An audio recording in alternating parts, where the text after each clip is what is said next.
Hey there, tonight we're diving into the gritty world of Renaissance painters, where the truth is, your day might begin with mixing toxic pigments and end with dodging your patron's impassable demands. If these stories help you unwind, I'd love a quick like or subscribe, but only if they're genuinely working for you. I'm curious where in the world you're listening from, so drop your location and local time in the comments. It's amazing seeing our little community span the globe through these historical tales. Now make yourself cozy, maybe adjust your room temperature or get that cup of tea, and let's explore tonight's tale together. You're standing in 15th century Florence, and let me tell you, it's about as glamorous as a muddy boot. The Renaissance is in full swing, and while the city is a tapestry of architectural grandeur and artistic innovation, you're not exactly basking in the lap of luxury. You're here to become a painter, but before you get starry-eyed imagining yourself at the easel like a young Michelangelo or Leonardo, let's talk about the real dirt under the gilded frame of Renaissance artistry. First off, you've got to deal with the guild system. Ah, guilds, the medieval equivalent of today's exclusive clubs, but with fewer cocktail parties and more rules. If you think getting into a prestigious art school today is tough, try navigating the labyrinthine politics of the Art dei Medici e Speziali, the guild that lovingly wraps its arms around the world of painters. Forget about just picking up a brush and setting up shop. That's as likely as finding a unicorn in your backyard. Nope, you've got to apprentice under a master first, and that's where things start to get really interesting, or, depending on your perspective, really frustrating. The apprenticeship is your golden ticket, or at least a tarnished bronze one, to learning the craft. And by learning the craft, I mean years of backbreaking work that's more about grinding pigments and cleaning brushes than painting masterpieces. Expect to fork out a hefty fee to even start this journey, which could run your family several florins. To put that in modern terms, it's like paying for an Ivy League education, except instead of plush dorms and dining halls, you get a shared space in a drafty attic, and a diet that makes the word sparse seem generous. Your master's studio is no cozy artist loft. It's a bustling workshop where you're the lowly newbie, and every task is a test of endurance. You'll be mixing pigments from sunrise to sunset, which involves grinding minerals and plants into vibrant hues, a process about as glamorous as it sounds. And let's not forget about the thrill of preparing canvases and panels, which involves stretching animal skins and boiling rabbit glue. If you're lucky, you might even get to heat lead white, a process that's both toxic and smelly. Ah, the sweet smell of opportunity. As an apprentice, you're not getting paid. In fact, you're more of a financial burden, so it's a good thing you're not expected to keep up with the latest fashion trends. Room and board. Sure, if you can call it that. You'll be sharing cramped quarters with other apprentices, and your meals are more about survival than satisfaction. Bread, broth, and maybe some cheese if you're lucky, but definitely not the feasts of the Medici dining room. Better hope you're not a picky eater. But why bother with all this, you ask? Because on the other side of this grueling apprenticeship, there's the possibility of becoming a master painter yourself, complete with commissions from wealthy patrons. The dream of having your frescoes grace the walls of a cathedral or your portraits hang in the halls of nobility is tantalizing enough to endure the drudgery. However, only a few make it to that coveted position, and even fewer achieve lasting fame. The guild system doesn't just control who can paint, it controls what you can paint too. Religious scenes are in high demand, and innovation isn't exactly encouraged when you're depicting saints and biblical tales.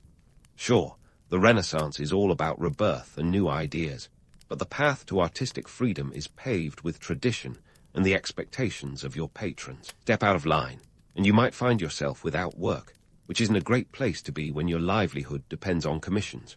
All this might sound like a historical horror story, but it's also a tale of resilience.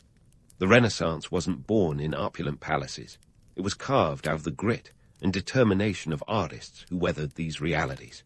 So if you think you'd last as a Renaissance painter, get ready for a ride that's as turbulent as it is inspiring. Just remember, while the legends paint a picture of genius and glory, the reality is a canvas of sweat, struggle, and just a hint of lead poisoning. And that's just the start. We haven't even touched on the political machinations that could make or break an artist's career. But hey, you wanted to be a painter, right? So, you've got your foot on the rickety ladder of Renaissance artistry, But before you can even dream of painting your magnum opus, you need to gather your materials. And by gather, I mean embark on an epic quest that rivals anything from a medieval romance. Let's dive into the logistical labyrinth of the 15th century, where simply acquiring the tools of your trade is as challenging as creating the art itself. First, let's talk about pigments, the lifeblood of your future masterpieces. Forget about popping into a local art store for a tube of ultramarine. Oh no, that would be far too easy. You're going to need lapis lazuli, a stone so precious it's practically the Ferrari of pigments. This brilliant blue wonder was mined in Afghanistan and transported across continents, making it more expensive than gold. If you've ever wondered why the Virgin Mary is often depicted in a stunning blue robe, it's because patrons shelled out the big bucks for that color, a symbol of both divine beauty and financial might. You better hope your patrons' pockets are as deep as their faith, because sourcing this pigment could cost upwards of 100 ducats, a small fortune when you consider that a skilled craftsman might earn around 50 ducats a year. But don't think you're just mixing blues all day.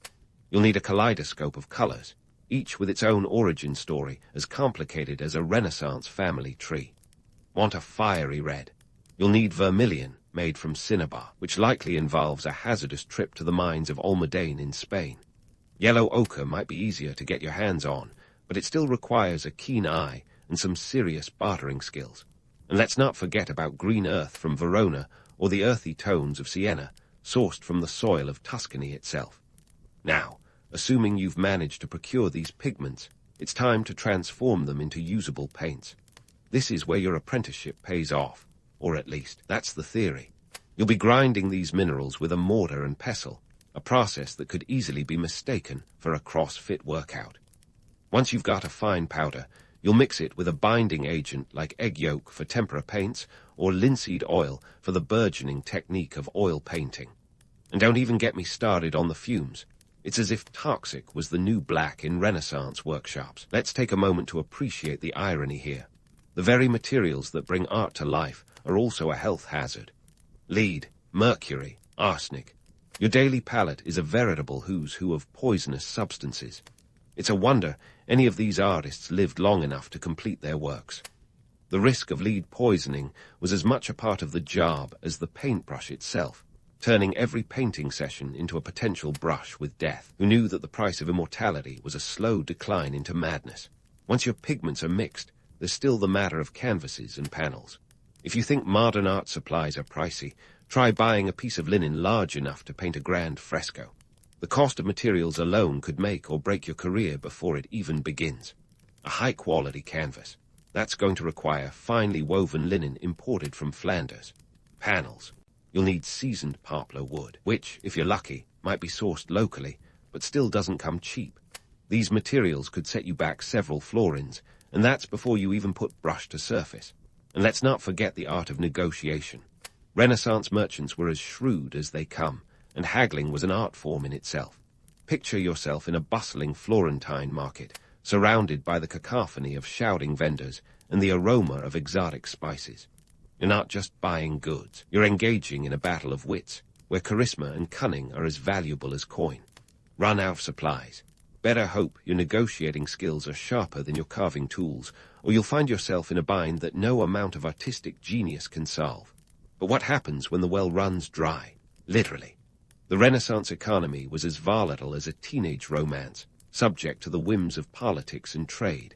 A bad harvest, an embargo, or a war could disrupt supply lines faster than you can say, carpe diem, leaving you with a half-finished commission and a frustrated patron. In these times, resourcefulness was key. Artists might recycle materials, adapt their styles, or even take on less savory work to make ends meet. Ever seen a fresco that looks suspiciously like a portrait of a merchant's second wife? Now you know why. So, while you're dreaming of creating a timeless masterpiece, remember that the path is paved with logistical headaches, financial hurdles, and the occasional brush with danger. The Renaissance may be a golden age of art, but the reality is more leaden than you might think. Yet, amidst the chaos, artists carved beauty out of the mundane, a testament to human creativity's triumph over adversity. And as you navigate this complex world, with its rich colors and harsh realities, remember, the art isn't just in the painting, it's in the survival. Let's dive into the nitty-gritty of Renaissance artistry, where serving patrons was less about artistic vision and more about navigating a minefield of egos and expectations. Welcome to Florence, where your career as a painter depends on how well you can juggle the whims of the elite. If you thought dealing with modern art critics was tough, try placating a Medici or wooing a wealthy merchant whose pockets are deep but patience is shallow. First off, let's talk about the Medici family. Picture them as the original influencers of the art world, only instead of Instagram followers, they had armies and influence that could topple a city-state. With a flick of a quill, they could elevate an artist from obscurity to stardom, or send them packing to the artistic hinterlands. Lorenzo de' Medici, nicknamed Il Magnifico for his taste and generosity, didn't just commission art. He curated cultural hegemony. His patronage wasn't merely about pretty paintings. It was a power play on the grandest scale. To win a Medici commission, you needed more than just talent. You needed political savvy. Lorenzo was known for his discerning eye, but he also expected loyalty. Your art had to not only please the eye, but also serve as a tool in the Medici's grand strategy for social and political dominance. Don't think for a second that just because you painted a decent Madonna and Child, you were set for life. Oh no, one misstep. A fresco that didn't quite capture the Medici grandeur, or a portrait that failed to flatter, and you could find yourself out of favor faster than a Florentine can down a glass of Chianti. And let's not forget about those merchants and bankers whose demands could be as extravagant as their wealth. Ever wanted to paint a subtle allegory? Forget it. You're more likely to be asked to immortalize Signor Giovanni's third cousin's wedding or a hunting scene featuring his prized mastiff. The stakes were high. Fail to capture the merchant's likeness or misjudge the scale of his double chin, and the next commission might just go to your rival down the street. Speaking of rivals, the world of Renaissance art was a veritable gladiator pit of creative competition. You weren't just competing for commissions, you were battling for survival. Imagine a scene where artists are more likely to wield a dagger than a palette knife. Backstabbing wasn't just a metaphor, it was practically a sport. One wrong move, and your fellow artists would happily smear your name faster than you can say chiaroscuro. Contracts could be broken, reputations tarnished, and alliances shifted like the Florentine breeze. One infamous story involved the legendary Leonardo da Vinci himself, who once engaged in a bitter rivalry with Michelangelo, a competition so fierce it was like the Renaissance version of the rap battles. These two titans didn't just compete in art, they clashed in public debates and even snubbed each other in passing. Leonardo, with his enigmatic smile, and Michelangelo, the fiery sculptor, sparred over commissions, their rivalry fueling a creative explosion that left us with masterpieces, but also a trail of broken egos. And let's not overlook the economic realities. The cost of failing to please a patron wasn't just artistic shame, it was financial ruin. If you couldn't secure a steady stream of commissions, you were looking at a future of unpaid debts and potential exile. The Medicis and their ilk weren't just patrons, they were your financial lifeline. Displeasing them could mean losing more than just a paycheck. It could mean losing your studio and your standing in society. As an artist, you were always just one bad portrait away from anonymity. Yet, amidst all this turmoil, the Renaissance artists managed to create works that continue to captivate us today. Maybe it's the irony of it all. Out of a world teetering on the edge of chaos, they conjured beauty and innovation. They didn't just paint, they played the game, maneuvering through the labyrinth of political power and social pressure to carve out their place in history. Their legacy is a testament to resilience, cunning, and a touch of madness, proving that creativity often blooms brightest in adversity. So, while the romantic image of the solitary genius laboring over a canvas is appealing, the reality was far more complex. Renaissance painters weren't just artists. They were entrepreneurs, diplomats, and sometimes even con artists. They navigated a world where art was as much about survival as it was about creation. And as you ponder whether you'd survive as a Renaissance painter, remember, it's not just about the brushstrokes. It's about the bravado to paint in the first place amidst a storm of expectations. So, ready to pick up your brush and face the Medici music. The Renaissance awaits with all its splendor and peril. So, ready to pick up your brush and face the Medici music. The Renaissance awaits with all its splendor and peril. But let's pull back the gilded curtain of artistic fame and fortune.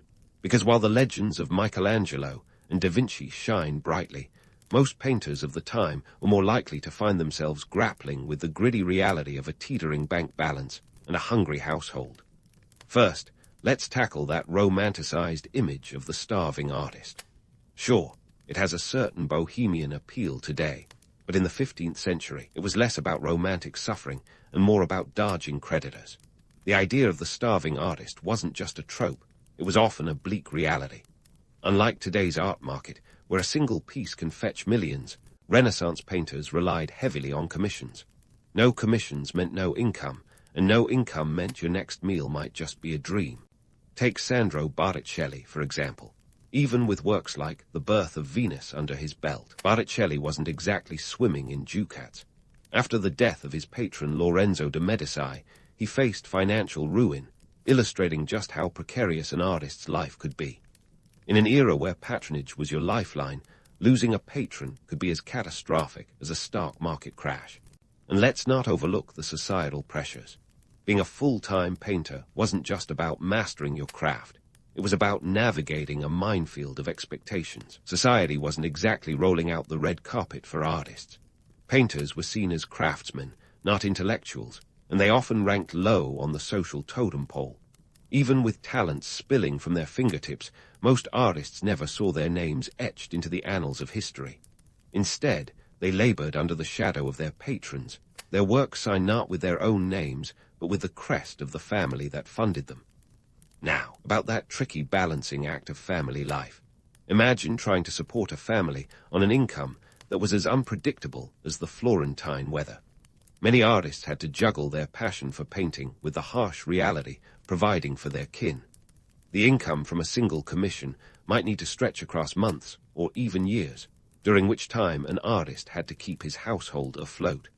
Giovanni Bellini, for instance, was known to take on extra work in Venice, painting banners and decorative pieces just to make ends meet.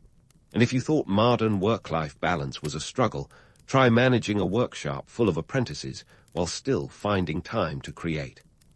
Artists were expected to train the next generation, which meant their studios were bustling hubs of activity, more akin to a factory than a serene sanctuary of creativity. Maintaining this delicate balance between personal life and professional duties was as much an art as the painting itself. But let's not pretend it was all doom and gloom. The allure of fame was a powerful motivator, even if the path to achieving it was fraught with obstacles. Sure, you might not have the status of a Michelangelo, but the possibility of your work being displayed in a grand cathedral or a stately home was enough to keep the brush moving. For every artist who faded into obscurity, a handful did manage to capture the attention of history. Raphael, for instance, was not only beloved by patrons, but also adored by the public, earning him both a comfortable fortune and a lasting legacy. However, for most, the Renaissance wasn't a golden age of artistic freedom, but a tightrope walk of survival. The pursuit of art demanded sacrifices, financial, social, and personal. Yet, despite the precariousness, the Renaissance painters left behind a legacy that outshines the mundane realities they faced. So, while the myth of the starving artist endures, it's worth remembering that these artists weren't just painting for posterity. They were painting to live another day.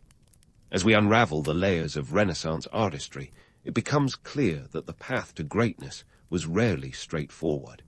It was a complex dance of creativity and commerce, where artists had to constantly adapt to the ever-changing landscape of patronage and public taste. But one thing is certain, whether they reached the heights of fame or not, these artists painted their way into history with every brushstroke, crafting not just art, but stories of resilience and passion that resonate through the ages.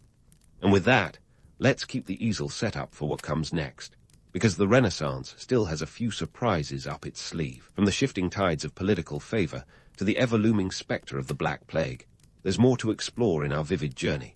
So, grab your brushes and brace yourself for the next act in this grand historical drama.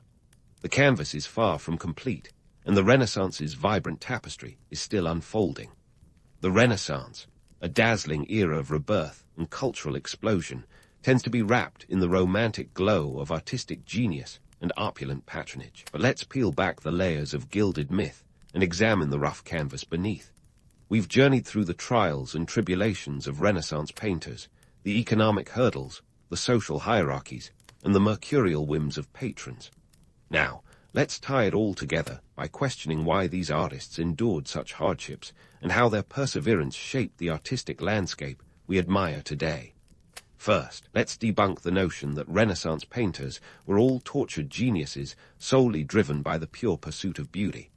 Sure, their works are masterpieces that continue to inspire, but behind the brushstrokes were real people navigating a complex socio-economic maze. Painting wasn't a leisurely pastime. It was a livelihood, as crucial as the cobbler's trade or the baker's craft. The Medici might have been the Kardashians of their day, but they were less about granting fame and more about ensuring loyalty and fulfilling power plays through art. Artists like Titian navigated their careers with the skill of a diplomat, understanding that a painting was not just a canvas, but a currency of influence and allegiances. Titian himself, revered for his vibrant colors and emotive portraits, managed to secure favor with the Holy Roman Emperor Charles V, a patron whose commission was as much a political endorsement as it was an artistic one. The Renaissance artist, therefore, wasn't just a creator. They were a savvy operator in a world where art and politics were inseparably entwined. But why did they persist through such adversity? The answer lies partly in the potential for legacy. These artists were acutely aware that their work could outlive them, transcending the ephemeral nature of their own lives. Take the Sistine Chapel ceiling by Michelangelo. Sure, it was a back-breaking commission, one that left him with a permanent neck crick and a list of grievances against Pope Julius Roman II. Yet, it stands today as a testament to human creativity, a fresco that whispers across centuries about the power of perseverance and vision. Moreover, the art of the Renaissance was a visual language that communicated ideas in a way words could not. In an age where literacy was not universal, a painting could convey complex theological concepts, historical narratives, or even political propaganda. The ability of art to shape thought and influence public perception was a power that artists wielded with brush in hand, even if they were often at the mercy of their patrons' desires. Fast forward to our modern age, and you'll see that the legacy of these Renaissance painters is not just in their art, but in the very way we perceive artists today. The archetype of the misunderstood, rebellious genius has its roots in this era. While today's artists may not grind their own pigments or barter with rogue merchants, they still grapple with the fickle nature of fame and fortune, echoing the struggles of their Renaissance predecessors. The art world, much like a Florentine market, remains a place of negotiation and survival. Yet, Renaissance artists left behind more than just canvases and frescoes. They pioneered techniques that transformed art forever. The use of perspective, the play of light and shadow known as chiaroscuro, and the advancement of oil paints, all innovations that broke the boundaries of what was artistically possible. These techniques became the foundation for future art movements, influencing everyone from the Baroque masters to the Impressionists. In debunking the romanticized narrative, it's essential to appreciate the grit beneath the glamour. Yes, Michelangelo may have been commissioned by popes and kings, but he also had to contend with unpaid bills and the constant threat of falling out of favor. Leonardo da Vinci, despite his genius, spent considerable time entangled in legal disputes and struggling with unfinished projects. These artists were not immune to the world's chaos. They were part of it, shaping and being shaped by it. Their work has endured precisely because it reflects the dual nature of their existence, the tension between aspiration and reality, the struggle for recognition against a backdrop of uncertainty. It's a narrative that resonates because it's profoundly human. While the Renaissance may have been a golden age for art, it was also a period fraught with challenges, wars, plagues, and shifting political alliances. Yet, amidst this turmoil, artists managed to create a legacy that continues to captivate us, proving that art is not just about depicting beauty, but about capturing the essence of the human experience. As we wrap up our exploration, let's tip our hats to these Renaissance artists. They may not have lived as lavishly as their patrons, and their lives were far from the romanticized tales we often hear. But through their dedication, they laid the groundwork for what we now consider the pinnacle of artistic achievement. Their work serves as a reminder that creativity often flourishes in the most unlikely of circumstances, and that the true value of art lies not in its immediate acclaim, but in its enduring impact. So, the next time you stand before a Renaissance masterpiece, remember the layers of history, struggle, and triumph embedded in each stroke of the brush. It's a testament to the resilience of the human spirit, and a vivid reminder that art is as much about the journey as it is about the destination. In the end, these artists did more than just paint. They forged a legacy that continues to inspire, challenge, and delight us. And that, dear friend, is the real masterpiece. In the grand theater of ancient China, the Warring States period was one long, brutal soap opera, with kingdoms battling it out like a dysfunctional family at a holiday dinner. 7 states, each with their own brand of ambition, paranoia, and a penchant for backstabbing, were at each other's throats for more than 2 centuries. If you thought Game of Thrones was cutthroat, wait till you hear about the real-life drama that unfolded in the 5th to 3rd centuries BCE. At the heart of this chaos was a teenage upstart, Huang, who would eventually pull off the audacious stunt of unifying China. But let's not get ahead of ourselves. First, we need to set the stage. Picture a map of China around 475 BCE. It's a patchwork quilt of squabbling states, each with its own ruler who probably thought he was the smartest guy in the room. The state of Qin was just one of these many players, tucked away in the western reaches, often dismissed as a bit of a backwater by its more sophisticated eastern neighbors. But here's the kicker. Qin was playing the long game. While other states squabbled over territory and resources, Qin quietly strengthened its military, reformed its political systems, and waited for the right moment to strike. Imagine the other states as a group of sprinters, constantly jockeying for position, while Qin trained like a marathon runner, biding its time for the ultimate endurance race. The Qin state's rise to power wasn't just a tale of military might, it was also a masterclass in political chess. They weren't above using every trick in the book.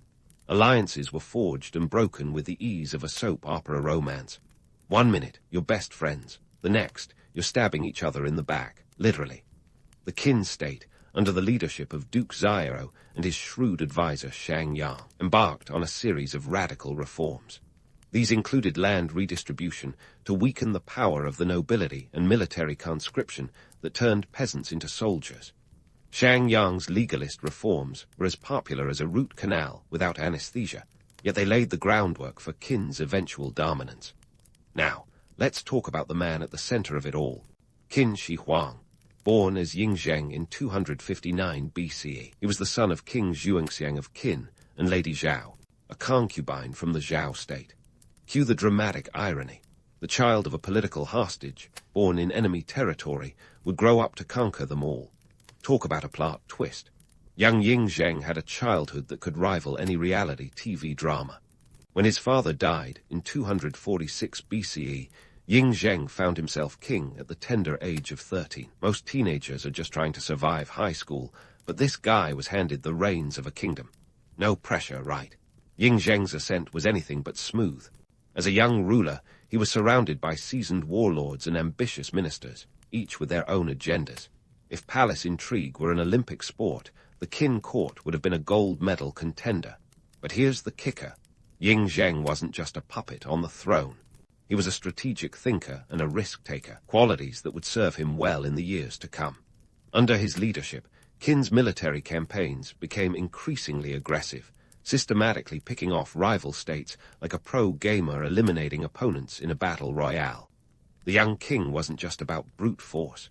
He understood the value of brains over brawn. One of his most significant moves was appointing Lu Bue, a wealthy merchant with a knack for politics, as his chancellor. Lu Bue might have been the ancient world's equivalent of a shady entrepreneur, but he knew how to play the game. Under his guidance, Qin's economy flourished, and its military became a force to be reckoned with. The state's coffers were filled, soldiers were well-fed and well-equipped, and morale was high. Lu Bue's influence was such that he was rumored to be Ying Zheng's biological father. Scandalous, right? But let's not get bogged down in gossip. The truth remains elusive, like a tantalizing subplot that keeps viewers hooked. Now, you might think that unifying China is all about blood and conquest, but diplomacy played a crucial role too. The Qin state was adept at exploiting divisions among its rivals, playing them off against each other with the finesse of a chess grandmaster. Take, for instance, the famous vertical alliance strategy. The idea was simple. convinced the other states to band together against Qin. Naturally, Qin countered with the horizontal alliance, making secret deals with individual states to undermine the coalition. The result? The other states were too busy bickering among themselves to mount a unified front, leaving Qin free to pick them off one by one. Divide and conquer indeed. As the years rolled on, Ying Zheng's ambitions grew. By the time he reached his early 20s, he was ready to take the final steps toward unification. His army, now a well-oiled machine, swept across China with the efficiency of a modern blitzkrieg. In 230 BCE, the state of Han fell to Qin's forces, followed by Zhao in 228 BCE, Wei in 225 BCE, and Chu in 223 BCE. Like dominoes, the states toppled under the relentless pressure of Qin's military might. By 221 BCE, only the state of Kai remained, and it too succumbed without much of a fight. Just like that, Ying Zheng had done the unthinkable. He had unified China for the first time in history. But let's not sugarcoat it. This was no fairy tale. The path to unification was littered with the corpses of soldiers and civilians alike. The human cost was staggering, and the scars of war ran deep. Yet, in the wake of this bloody conquest, a new era dawned. Ying Zheng declared himself Qin Shi Huang, the first emperor of China, a title as grandiose as the man himself. He envisioned an empire that would last forever, a vision that would outlive him by barely 15 years. But that's a tale for another time. For now, let's raise a glass to Qin Shi Huang's audacity, to the teenage king who dared to dream big and had the guts to see it through. He may have been ruthless, perhaps even a little unhinged, but he was undeniably a force to be reckoned with. In the grand tapestry of history, his reign was a turning point, marking the end of the warring states period and the birth of imperial China. And as we lay our weary heads to rest, let's ponder the irony of it all. A boy who started life as a political pawn would become the architect of an empire. Ah, but the story doesn't end with a crown and a title. For Qin Shi Huang, the first emperor unifying China was just the opening act. Like any ambitious ruler worth his salt, he wanted to ensure his legacy was etched into history with the subtlety of a neon sign. Enter his grand projects, starting with the mother of all construction endeavors, the Great Wall. Now, if you think the Great Wall was a single, seamless structure snaking majestically across China like a dragon in a kung fu movie, think again. What we're talking about here is more like a patchwork quilt stitched together by a very ambitious and slightly paranoid emperor. Let's set the record straight. The Great Wall of Qin wasn't exactly what you see in postcards today. It was a series of walls built to protect against those pesky northern tribes who had a habit of raiding Chinese territories like Black Friday sharpers on a mission. The vision was simple: keep the barbarians out and the empire safe. But simplicity doesn't come cheap. The wall required a staggering workforce. Historians estimate hundreds of thousands of laborers, many of whom were poor peasants or convicts. You could say the emperor was a bit of a trendsetter in the massive public works project department, though worker satisfaction ratings were probably less than stellar. The cost? Well, it was astronomical. The treasury felt the pinch, and the economy, which had been humming along like a well-oiled machine, started to show signs of strain. Imagine a national budget being stretched like a rubber band about to snap. The wall may have been a symbol of strength, but it was also a towering testament to the empire's growing economic pressure. And let's not forget the human toll. Many laborers died from exhaustion or harsh conditions, their bones buried in the very walls they built. A grim testament to the saying, you can't make an omelet without breaking a few eggs. Or, in this case, breaking the backs of tens of thousands. And just when you think our emperor might take a breather, he turns his gaze from Earth to eternity. If there's one thing Qin Shi Huang feared more than invaders, it was his own mortality. The man was obsessed with living forever, a quest that sounds more like the plot of a fantasy novel than a rational life plan. But hey, when you're emperor, who's going to tell you otherwise? So, he embarked on a quest for the elixir of life. Spoiler alert, it didn't end well. His court was filled with alchemists and charlatans promising immortality, often with potions that were more likely to kill than cure. Mercury, a favorite ingredient, was ingested in alarming quantities. That's right, the same stuff that makes thermometers tick was believed to stave off the Grim Reaper. Talk about a bitter pill to swallow.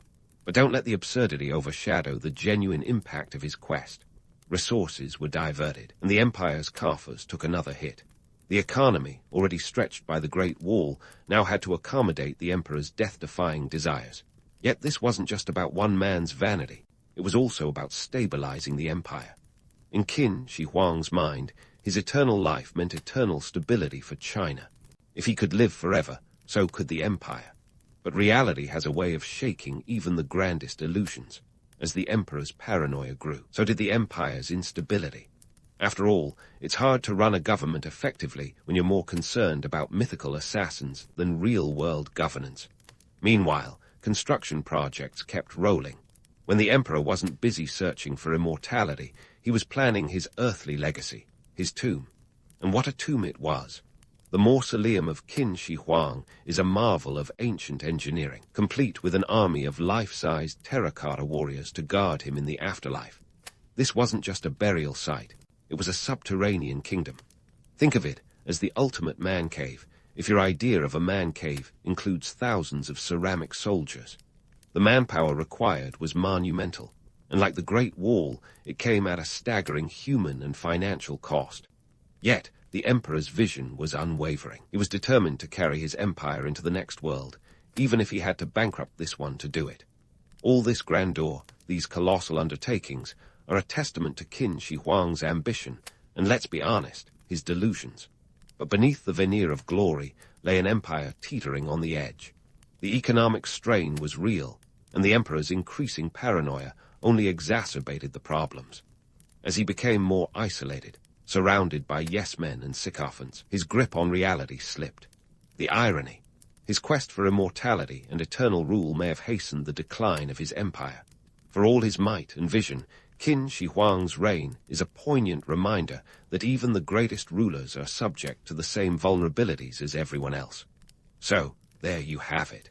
An emperor who built walls to keep enemies out, but never realized the battles brewing within. A man who sought immortality yet couldn't escape the very human fear of death.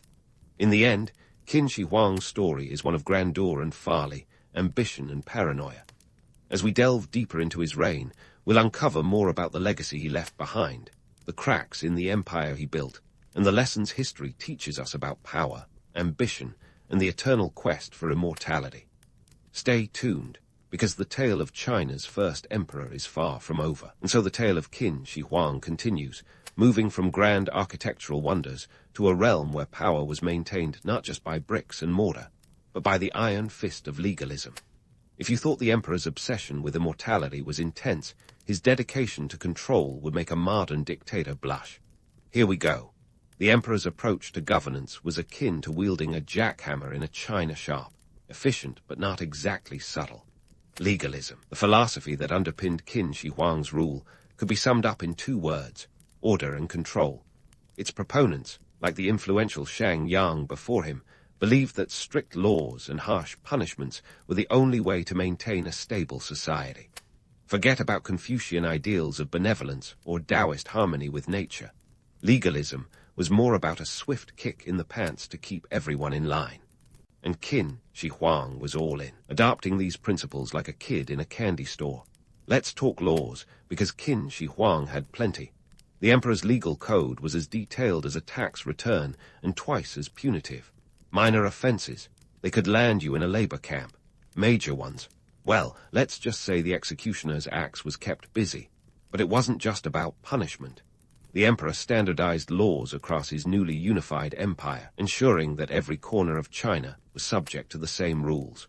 A noble cause, you might think, until you realize that the slightest infraction could lead to severe and often fatal consequences. This wasn't just about keeping the peace. It was about keeping the emperor in power. A unified legal system meant a unified empire, and a unified empire meant Qin Shi Huang could sleep a little easier at night. Yet the irony here is palpable. By ruling through fear, the emperor created a society where loyalty was more about survival than devotion. It's a bit like being best friends with the school bully. You're not really friends, you just don't want to get your lunch money stolen. But Qin Shi Huang wasn't just content with laws. Like a meticulous organizer with a label maker, he set about standardizing everything he could get his hands on. Currency, weights, measures, even the axle lengths of carts. Everything had to conform to his vision. The benefits were undeniable. Trade became more efficient, communication improved, and the empire was more integrated than ever before. Yet, beneath this veneer of order lay a society stifled by rigidity. Imagine a world where even your handwriting could get you into trouble. The emperor decreed that written script must be standardized, a move that was as much about control as it was about clarity. It's like being told you can only use Times New Roman, size 12, under penalty of death. This was part of a broader cultural cleansing, where anything that didn't fit the emperor's vision was deemed expendable. Which brings us to one of Qin Shi Huang's most infamous policies, the burning of books. Picture this: libraries of ancient wisdom, philosophies, and histories going up in smoke, all because they didn't fit the emperor's narrative. It was a literary bonfire of the vanities, aimed at erasing the past to write a new future. In 213 BCE, he ordered the destruction of all texts that weren't related to agriculture, medicine, or the legalist doctrine. Confucian scholars, with their love for debate and dissent, were particularly targeted. The emperor, it seems, preferred his scholars like he preferred his empire, silent and obedient. Now, why all the book burning? The official reason was to eliminate dissent and unify thought under legalism's banner. But let's not kid ourselves. This was about power. By erasing historical records and philosophical texts, Qin Shi Huang could reshape history to suit his agenda. It's the ancient world's version of controlling the narrative, a precursor to modern propaganda. Yet, the absurdity of it all is hard to ignore. Here was a man who sought immortality through alchemy, while simultaneously erasing the very wisdom that might have helped him achieve it. The consequences of these draconian measures were as predictable as they were tragic. The suppression of knowledge stifled intellectual growth and innovation. A society that once thrived on debate and diversity of thought was reduced to a monologue. Qin Shi Huang's monologue. It's a bit like going to a concert and being forced to listen to the same song on repeat. Sure, it might be catchy, but after a while, you start craving something different. But here's where it gets interesting. The emperor's obsession with control was so all-consuming that it sowed the seeds of his empire's downfall. By ruling through fear, he alienated the very people he depended on. The nobility, the scholars, the common folk, none were spared from his paranoia-fueled policies. It's the classic case of the hunter becoming the hunted, as the emperor's attempts to control his empire turned him into a prisoner of his own making. And let's not forget the economic toll. While Qin Shi Huang's standardized systems boosted trade and efficiency, the relentless pursuit of control strained the empire's resources. The legalist state was expensive to maintain, with a bureaucracy that rivaled the size of his construction projects. The financial burden on the population was immense, and discontent simmered beneath the surface like a pot about to boil over. So, what do we make of all this? Qin Shi Huang's reign was a cautionary tale about the perils of absolute power. His strict legalist policies may have unified China, but they also fractured its soul. The emperor's legacy is like a double-edged sword, a testament to his ambition and a warning about the dangers of ruling through fear. In his quest for control, Qin Shi Huang built an empire that was as brittle as it was vast, a house of cards ready to collapse under its own weight. As we leave this chapter, let's ponder the irony of Qin Shi Huang's legacy. His quest for immortality and order was achieved, but not in the way he intended. The empire he built didn't last, but his story endures as a lesson in the complexities of power, ambition, and the human condition. So, sip your tea, mull over the paradoxes, and stay tuned for more tales from the annals of history. Because if there's one thing Qin Shi Huang's life teaches us, it's that the past is far more than a dusty old scroll. It's a mirror reflecting our own triumphs and follies. Let's switch gears and dive into the world of myth and legend that swirls around Qin Shi Huang like a dense fog, where fact and fiction dance together in an elaborate historical tango. Our guy wasn't just an emperor. He was the subject of enough tales and tall stories to fill a library. We're talking divine status, mystical tombs, and armies made of clay. Yes, the legend of Qin Shi Huang is as grand as it is surreal, and we're here to sift through the myths and pick out the kernels of truth, like separating the wheat from the chaff in a field of ancient propaganda. Let's kick off with the biggie, the Emperor's Tomb, a topic that's as mysterious as it is monumental. Built over 38 years by an estimated 700,000 workers, Think of it as the ancient world's version of a mega construction project. This mausoleum was less a tomb and more a subterranean empire. Located near Xi'an, it was reportedly outfitted with rivers of mercury, a ceiling inlaid with pearls to mimic the night sky, and models of palaces, towers, and officials. Ancient historian Sima Qian described this wonder in his Records of the Grand Historian. But here's the kicker. No one's dug into the main chamber. The reason? High levels of mercury detected in the soil, and let's face it, the Chinese authorities are understandably cautious about poking the sleeping dragon of cultural heritage. Now, about those rivers of mercury. It sounds like the fever dream of a chemist with a penchant for the dramatic, but there's some science to back it up. Soil samples from the site show mercury levels way above normal, suggesting that maybe, just maybe, the ancient accounts weren't entirely off their rocker. But why mercury? Because it was believed to hold magical properties, and was, ironically, linked to immortality. That's right, the same stuff that may have contributed to the Emperor's downfall was meant to be his ticket to eternal life.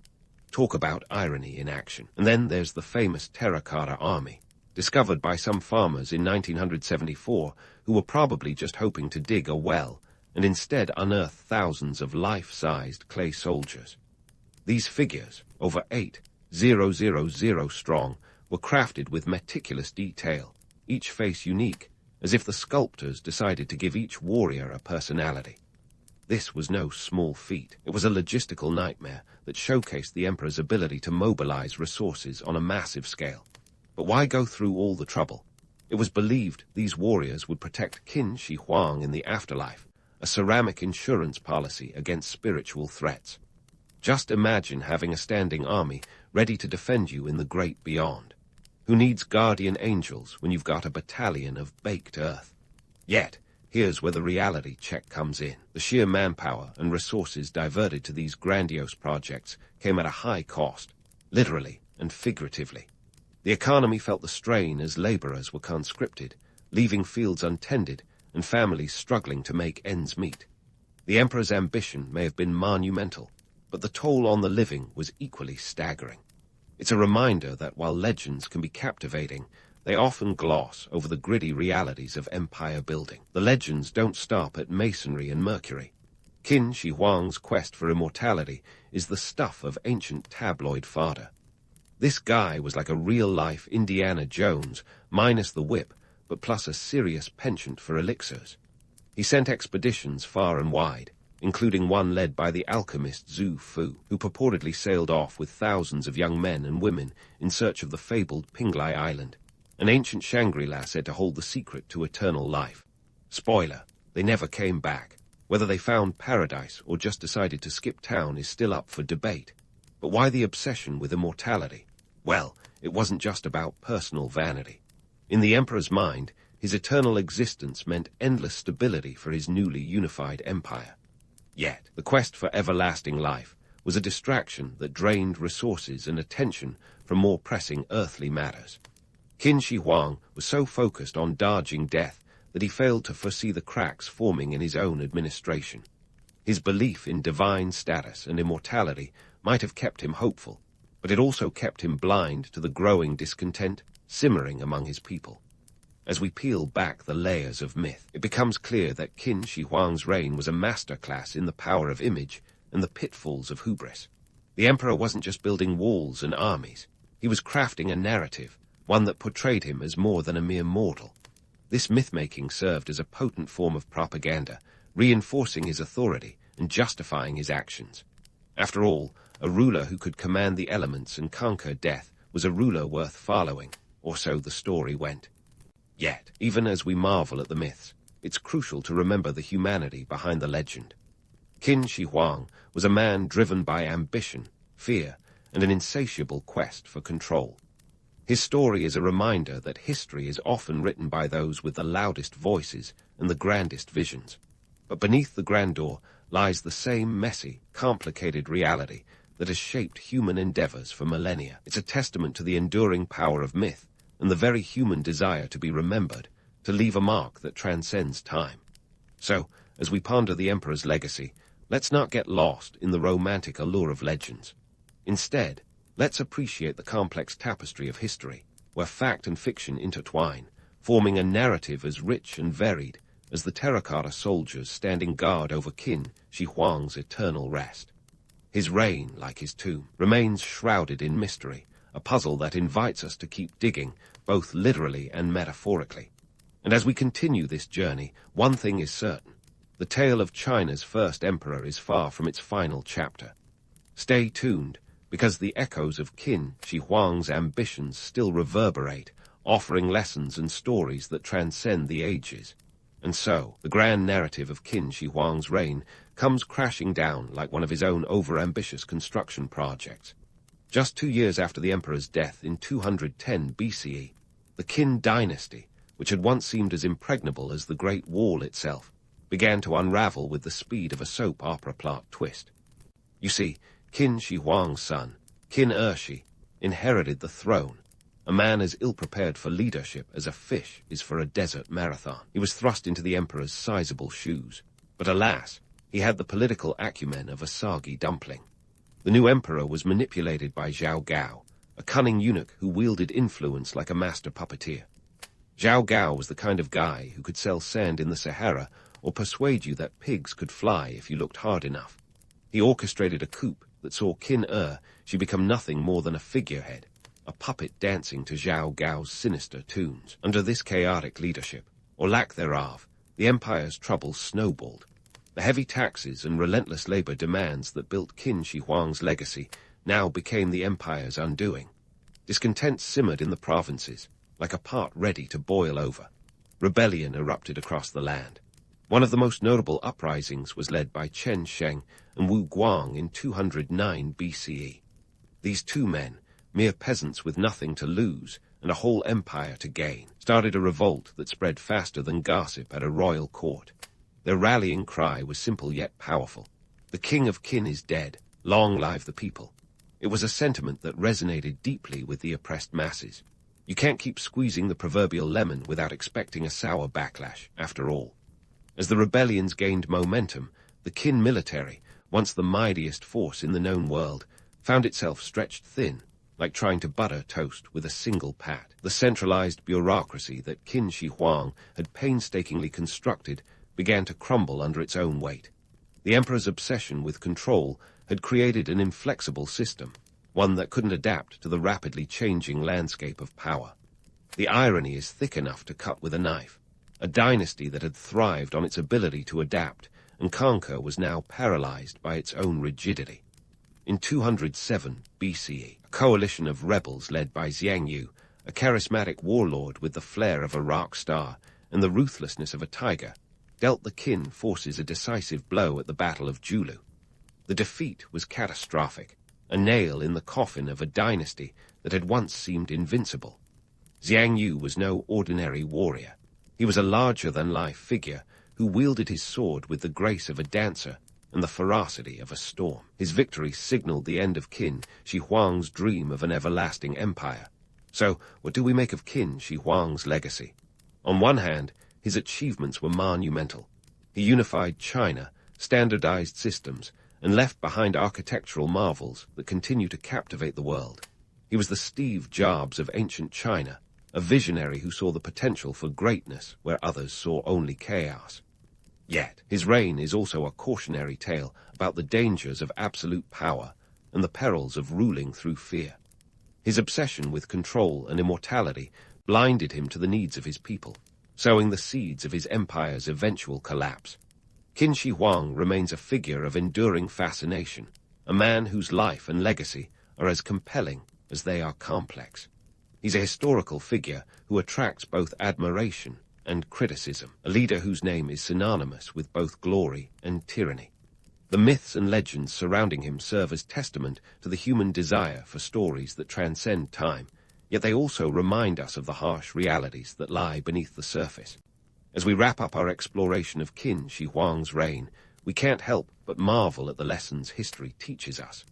The emperor's story is a vivid reminder that power, no matter how absolute, is fleeting. It underscores the importance of balance between ambition and humility, control and flexibility, legacy and reality. In the end, Qin Shi Huang's life is a mirror reflecting the triumphs and follies of human nature, a narrative that continues to resonate across the ages. So, as you drift off to sleep with visions of clay soldiers and mercury rivers, remember this. History is more than a collection of dates and deeds. It's a tapestry woven with the threads of human experience, a story that invites us to look beyond the surface and discover the truths that shape our world. And in the tale of Qin Shi Huang, we find a rich and complex chapter that reminds us of the endless dance between myth and reality, power and vulnerability. Sleep well, knowing that the echoes of the past are never far away, whispering their timeless lessons into the ears of those willing to listen. In the grand tapestry of ancient history, Alexander the Great was the kind of guy who might show up at your barbecue, conquer your backyard, and still leave everyone thinking he was the life of the party. Born in 356 BC in Pella, the capital of Macedon, Alexander was the original wonderkind. By the time he was 8, he tamed a horse that even his daddy's best warriors couldn't manage. That horse, of course, was Bucephalus. It would become as famous as its rider. Well, almost. Now, before Alexander became the poster boy for ancient world domination, he was just a kid with a famous dad. Philip Roman II of Macedon wasn't your average dad stopping by the PTA meeting. He was a king with a vision, and that vision involved turning Macedon from a backwater into a military powerhouse. Philip's idea of a bedtime story was probably recounting the day's strategic military conquests, but the real twist in young Alex's story comes in the form of his tutor, Aristotle. Yes, Aristotle. You know, the guy who practically wrote the book on Western philosophy. So, while most of us were learning our ABCs, Alexander was getting the lowdown on politics, ethics, and science from the man who literally invented logic. Talk about an education with benefits, but let's not pretend it was all Socratic dialogues and debates over the nature of reality. Aristotle had some pretty quirky beliefs that he passed on, like the idea that the Greeks were superior to everyone else. That kind of thinking might not fly today, but back then it was practically a graduation requirement. Alexander soaked it all up like a sponge, gaining a worldview that would later justify his conquests. And boy, did he conquer, before he could stretch his military legs, though he had to deal with some family drama that would have made the Lannisters look tame. When Philip was assassinated in 336 BC, stabbed at a wedding, no less, it kicked off a Game of Thrones that was anything but a picnic. Theories abound about who was behind the hit. Maybe a jealous lover, maybe a disgruntled general, maybe even Olympia's, Alexander's mom, who might have been the original helicopter parent. Alexander, at just 20, seized the throne amidst this chaos, proving that he was more than just a well-educated heir. He was a master of political survival. Now, let's rewind a bit to 338 BC, 2 years before Philip's assassination, when Alexander first showed his military chops at the Battle of Chaeronea. Picture this, a teenage Alexander, probably not even old enough to rent a chariot, standing shoulder to shoulder with his dad, ready to take on the combined forces of Athens and Thebes. The battle was a big deal, like, this could change the direction of Greek history, big deal. Philip, always the strategist, entrusted his son with commanding the left wing of the Macedonian army. Nothing like a little pressure to bring out the best in you, right? And Alexander did not disappoint. He led his cavalry with such ferocity that they broke through the Theban Sacred Band, an elite group of soldiers who were basically the special forces of the ancient world. This wasn't just a bunch of guys in sandals. These were warriors bonded by oath and reputation, and young Alex swept through them like a hurricane. The victory at Chaeronea was a decisive one, cementing Macedonian dominance over Greece and putting a feather in Alexander's cap that even peacocks would envy. But let's not get too swept away by the romance of it all. The Battle of Chaeronea was brutal. By the end of the day, over 1,000 Athenians and Thebans lay dead, and another 2,000 were taken prisoner. War wasn't a glorious game. It was a grim business with a staggering human cost. Still, for Alexander, it was his coming-out party, a bloody debutante ball where he announced himself as a force to be reckoned with. In the aftermath, Alexander's legend began to take shape. The Macedonians were no longer just a northern nuisance to the Greeks. They were the new top dogs, and Alexander was their rising star. He tasted victory, and as history would show, he found it quite to his liking. But before he could embark on his world tour of conquest, he had to secure his throne back home. Philip's assassination had left Macedon a powder keg of intrigue and potential rebellion, with various factions gunning for the crown. Alexander, ever the political animal, moved swiftly. He eliminated rivals, consolidated power, and declared himself not just king, but a king with a mission. And that mission, to unite the Greeks and take on the Persian Empire. It was a bold plan, one that would require all the cunning, courage, and charisma that Alexander had amassed during his formative years. But as his story unfolds, one thing becomes clear. Alexander was no mere conqueror. He was a visionary with one eye on the horizon and the other firmly on the here and now, ready to reshape the world in his image. And so, with a nod to his mentor Aristotle and a wink at the guards, Alexander set out to do just that. As Alexander set out to reshape the world in his image, he wasn't just daydreaming about being the ancient world's most ambitious neighborhood association president. Ink was barely dry on his passport when he found himself toe-to-toe with the formidable Persian Empire. Now, conquering an empire wasn't like grabbing a latte on your way to work. It required a level of planning and logistics that could make even the most seasoned event planner break into a sweat. Enter the siege of Tyre in 332 BC, where Alexander's military genius was put on full display. Tyre, a city that thought it was too cool for school, was perched on an island about a half-mile off the coast. Its walls were as tall as a modern 7-story building and just about as inviting as a tax audit. The Tyrians, confident in their seaside fortress, gave Alexander the ancient equivalent of a shrug and a good luck with that when he rolled up with his army. But Alexander wasn't the kind of guy to take no for an answer.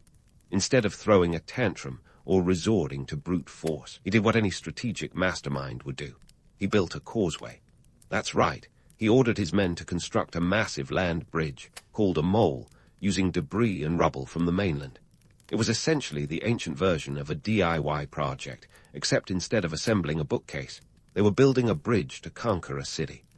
The Tyrians, understandably miffed, tried to thwart his efforts by launching attacks from the sea and setting the mole on fire. But Alexander was nothing if not persistent.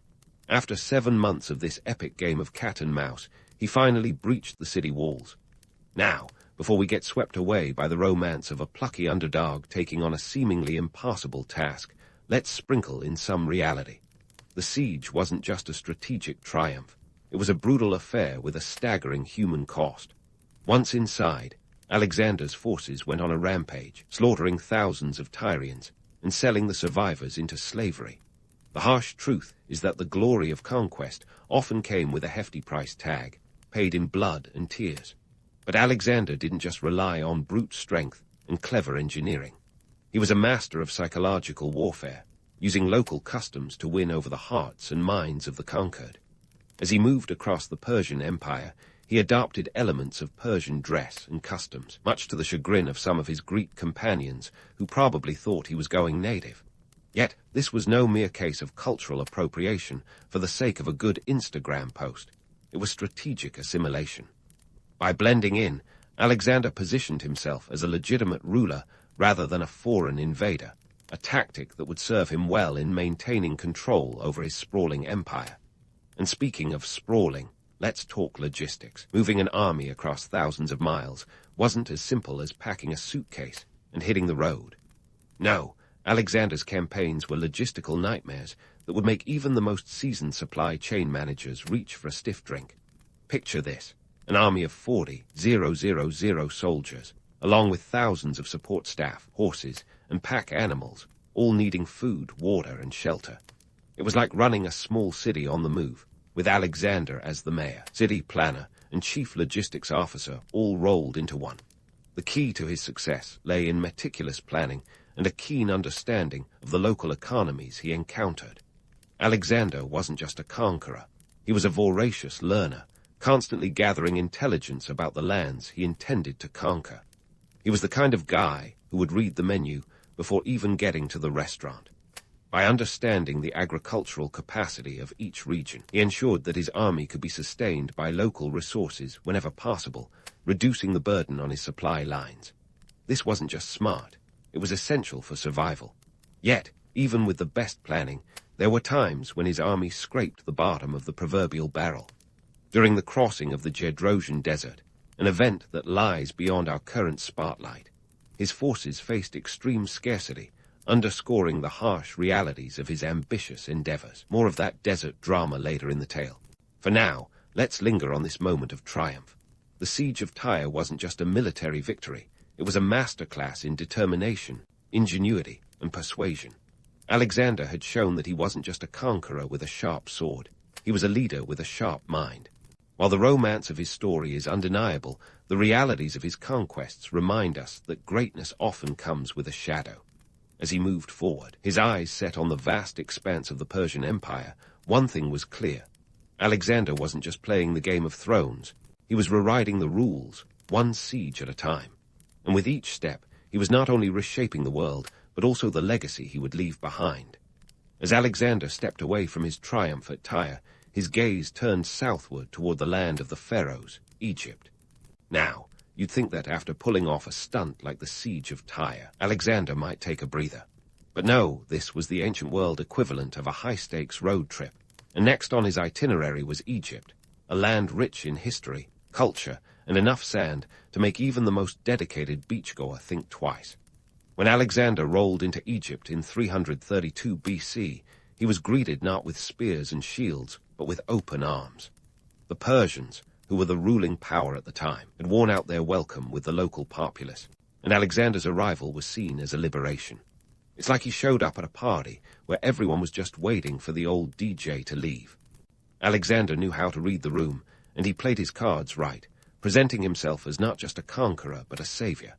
And let's be honest, when you're stepping into a land with a penchant for deifying rulers, the potential for some serious ego inflation is sky high. In a stroke of PR genius, Alexander made a pilgrimage to the Oracle of Ammon at Siwa Oasis, a remote desert outpost that was the equivalent of seeking divine affirmation from the spiritual Yelp of the ancient world. The oracle declared him to be the son of Zeus Ammon, effectively giving him the divine thumbs up. Talk about a confidence booster. Not only was Alexander a king, but now he was also a god. No lightning strikes necessary. But let's not get too swept up in the romance of divine heritage. The whole god-king stick served a very practical purpose.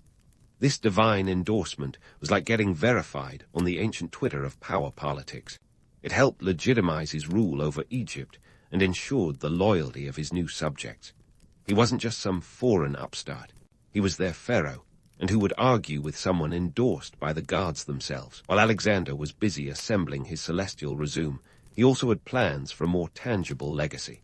In 331 BC, he founded the city of Alexandria, a cornerstone of his empire and a beacon of Hellenistic culture. Unlike those pop-up shops that vanish after a season, Alexandria was built to last. Situated on the Mediterranean coast, it was a prime location for trade and cultural exchange. This wasn't just a city. It was a statement, an ancient TED talk on urban planning and multiculturalism. Alexandria quickly grew into a bustling metropolis, attracting scholars, merchants, and artists from all over the known world. It boasted the great library, which would become a treasure trove of knowledge, and the lighthouse of pharaohs, one of the 7 wonders of the ancient world. Alexander's vision for Alexandria was as grand as his conquests, and it became a melting pot of ideas and innovations, a kind of ancient Silicon Valley minus the hoodies and kombucha. Yet, for all his grand visions and divine aspirations, Alexander was still very much human. Behind the myth and the military genius was a man with a fiery temper and a penchant for dramatic flair. He was known to fly off the handle at the slightest provocation, a trait that probably didn't endear him to his generals or his tailor. Rumor has it he sported a distinctive hairstyle, which some historians suggest was a strategic choice to distinguish him from the crowd. Maybe it was ancient branding or just a bad hair day that lasted a lifetime. His temper wasn't just a personal quirk. It was a force of nature, one that could both inspire and intimidate. His charisma was magnetic, drawing people into his orbit, but his wrath was equally powerful, capable of scorching those who dared to defy him. This duality was part of his mystique, the fine line between revered leader and feared tyrant. It's a reminder that the legends of history were not just larger-than-life figures, but also deeply flawed individuals, their greatness intertwined with their shortcomings. Now, let's not gloss over the fact that Alexander's campaign in Egypt was not all sunshine and pyramids. Beneath the surface of his godlike persona and visionary city building lay the gritty realities of conquest. His army, though victorious, was a machine that needed constant feeding, both literally and figuratively. The logistics of maintaining such a force were daunting, and the costs, both human and material, were staggering. It's easy to romanticize his achievements, but the price of empire was always paid in blood and sacrifice. As Alexander continued his journey, he left behind a legacy in Egypt that would endure for centuries. Alexandria flourished, a testament to his ambition and vision, while his self-styled divinity set a precedent for rulers who would follow in his footsteps. But amid the glory and the grandeur, the question remains, was he truly untouchable or just exceptionally lucky? His story is a tapestry of triumph and tragedy, a reminder that even the greatest of legends are bound by the limits of their humanity. As we leave Egypt behind, Alexander's story is far from over. The road ahead would lead him deeper into the heart of the Persian Empire, where new challenges awaited. His empire was growing, but so too were the dangers and the demands of his ambition. The stage was set for the next chapter of his epic journey, a saga that would test the limits of his leadership and the resilience of his empire. Stay tuned, because the tale of Alexander the Great is just getting started, and the best, or perhaps the most tumultuous, is yet to come. As Alexander bid farewell to the land of pyramids and pharaohs, his gaze was firmly set on the vast expanse of the Persian Empire, an empire that was about to get a serious shake-up in its leadership roster. Enter the Battle of Gorgamla in 331 BC, a showdown that would make any WWE event look like a casual spat over the remote. The stakes: control over the Persian Empire, a territory so expansive it made other kingdoms look like postage stamps. Now, if you're imagining this as a straightforward clash of swords and spears, think again. This was less about brute force and more about a strategic dance that would make even the most cunning chess players nod in appreciation. The Macedonian phalanx, Alexander's famed military formation, was the ancient world's version of a battle tank, rolling over enemy lines with a terrifying precision. These guys were the original shock and awe, a wall of shields bristling with sarissas, long spears that could turn an enemy advance into an exercise in futility. But Alexander wasn't just relying on the pointy end of a spear to win the day. No, his tactics were more akin to a chess grandmaster than an impulsive conqueror. Picture this: a battlefield stretching across the plains near modern-day Marseille, with Darius Roman III, the Persian king, bringing the house, or rather, the empire, down with an army that reportedly numbered around 100,000 to 250,000. But numbers aren't everything, as any underdog will tell you. Alexander, with his leaner force of about 47,000, had a plan up his sleeve that would turn the Persians' numerical superiority into a logistical nightmare. The key to Alexander's success at Gorgamla was his ability to read the battlefield like a pro poker player reading opponents. He predicted Darius would try to envelop his smaller force, so Alexander baited him with a feigned retreat on the right flank. As Darius took the bait, the Macedonian commander executed a bold move, a diagonal advance with his cavalry, cutting through the Persian line like a hot knife through butter. Suddenly, what looked like a retreat was a full frontal assault, and Darius, realizing he'd been outmaneuvered, decided that discretion was the better part of valor and fled the scene faster than you can say, checkmate. Now, let's not get too swept away by the romance of a strategic genius outfoxing his adversary. The Battle of Gorgamla was brutal, with thousands of Persian soldiers killed in the chaos and many more captured. War, as always, came with a staggering cost, and the spoils of victory were more than just a trophy for the mantle. We're talking about the ancient world's version of a clearance sale, and Alexander's army was first in line. Ah, the spoils of war, the original five-finger discount. In the aftermath of Gorgamla, Alexander's troops looted the Persian camp, collecting treasures that would make a pirate's haul look like pocket change. Gold, silver, and luxury goods were up for grabs, and Alexander's soldiers made sure to fill their bags. This wasn't just about enriching themselves. It was an economic infusion that would help fund further campaigns. After all, conquering empires isn't cheap, and those long supply lines don't pay for themselves. Yet Alexander's eyes weren't just on the material riches. By defeating Darius, he wasn't merely pocketing some shiny baubles. He was laying claim to the title of King of Kings, an upgrade from your standard issue crown. But with great power comes great responsibility, or in Alexander's case, a whole lot of paperwork in the form of rebellious satraps and local potentates who weren't exactly thrilled about the new management. And so, as Alexander moved deeper into the heart of the Persian Empire, the challenges multiplied. His vision of a unified empire wasn't just a pipe dream. It was a logistical puzzle that required constant attention. The conquered lands needed to be governed, the people placated, and the new territories integrated into a cohesive whole. It was like trying to merge several companies into one without a single team-building retreat. The Macedonian king had to ensure that his new subjects saw him not as a foreign oppressor, but as a legitimate ruler. This is where Alexander's knack for cultural assimilation came in handy. By adopting Persian customs and marrying into local nobility, he sought to bridge the gap between conqueror and subject. However, not everyone was on board with his when in Persia, do as the Persians do approach. Some of his Macedonian companions were less than thrilled, grumbling about their leader swapping his traditional garb for Persian attire. It was as if he'd traded in his toga for a designer robe, and not everyone was a fan of the new look. But here's the thing. Alexander wasn't just playing dress-up. His attempts at assimilation were strategic, aimed at creating a sense of unity within his sprawling empire. Yet, despite his efforts, the cracks were beginning to show. The burden of constant campaigning was starting to weigh heavily on his troops, who longed for the comforts of home. The Macedonian king, once the golden boy of conquest, now faced the challenges of ruling an empire that spanned continents. And so, with the dust of Gorgamla still settling, Alexander's journey continued. The path ahead was fraught with challenges, both from within and without. As he pushed further into Persian territory, the question loomed. Could he hold together the empire he'd fought so hard to create?